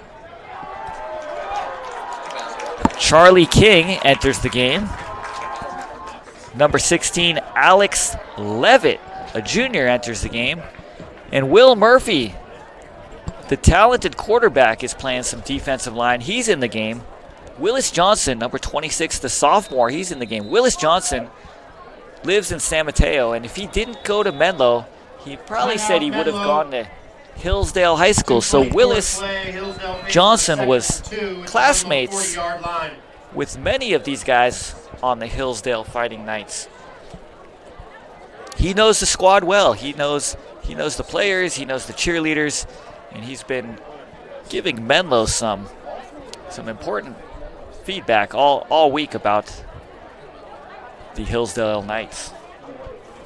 Willis Johnson, he's the lone sophomore on this Menlo Varsity football squad. And so in the game now, Scola remains. Will Murphy coming in playing defensive line. Murphy hasn't played on the D line since his freshman year. But watch him, he's a great athlete, long arms, strong, has a quick first step. He's going to be able to be disruptive down there. Also into the game, number 62, Alec Jabal. Alec Jabal started his football career as a safety, best known for a very athletic interception to end a Hillsdale game when he was a freshman. As a sophomore, they moved him down to linebacker, and now he's going to play some D-line here as a junior. And there you go. Charlie Knoll with the tackle. Charlie Knoll making his first appearance of the season. Makes a great tackle. Charlie Knoll is an incredible athlete. 5 yards behind the line of scrimmage. He can play quarterback, running back. We've seen him play safety, and now he's down at the linebacker position. Literally, this guy can play anywhere on the football field. Great to see him healthy and contribute to this Knights as this season continues. So under 2 minutes, Hillsdale facing a 3rd and long. Snap, handoff. There goes Atou, who's going to be tackled short of the first down. And that's 56. Aiden Zhao playing an incredible game on both sides of the ball. Brought down by number 56, Aiden Zhao, number 62, Alec Jabal.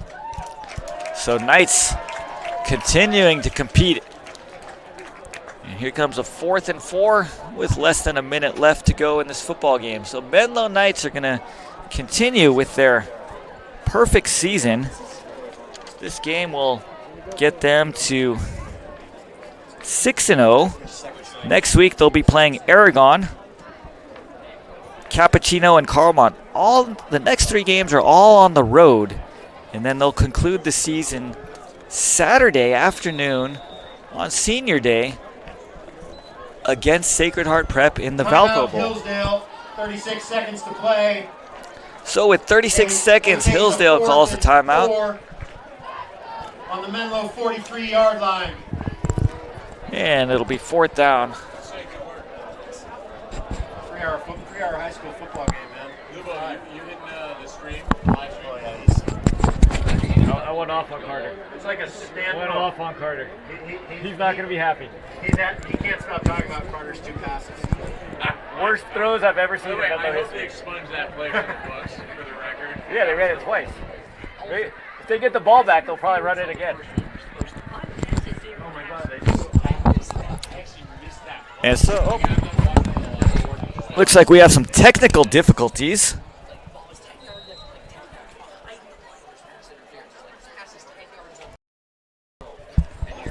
And here we are back. So with 35 seconds.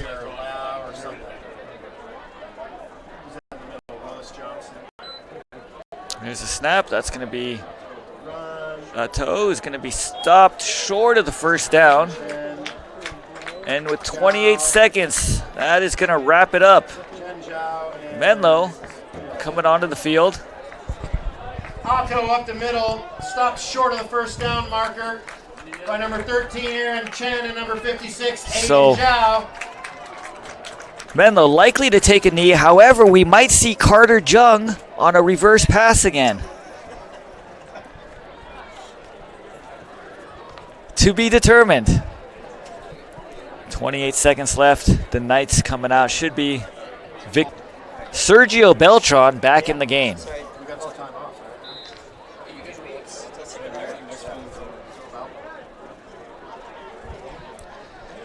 And there we go, victory formation. Sergio Beltran takes a knee, and that is going to conclude this homecoming Beltran game. leads the Knights back out Final, on the field. They take a knee, and that'll Menlo bring the game to an 55, end. Hillsdale 21. Let's have a big round of applause. Congratulations to both teams, two talented, hard-fought The result is a football teams, 55-21. and the Knights Menlo win go to on 6-0. homecoming. Hillsdale will go to 4-2.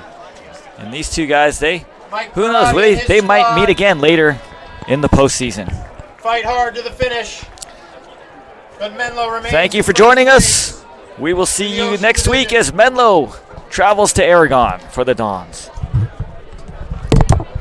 And that'll do it as Beltran and the Knights take a knee as the clock winds down. That's a 55-21 Menlo victory on homecoming. Let's have a big round of applause for both teams who fought hard. Mike Parati's Hillsdale Fighting Knights and Todd Smith's Menlo Knights. Menlo remains undefeated at 6-0 and in first place. Hillsdale drops to 4-2.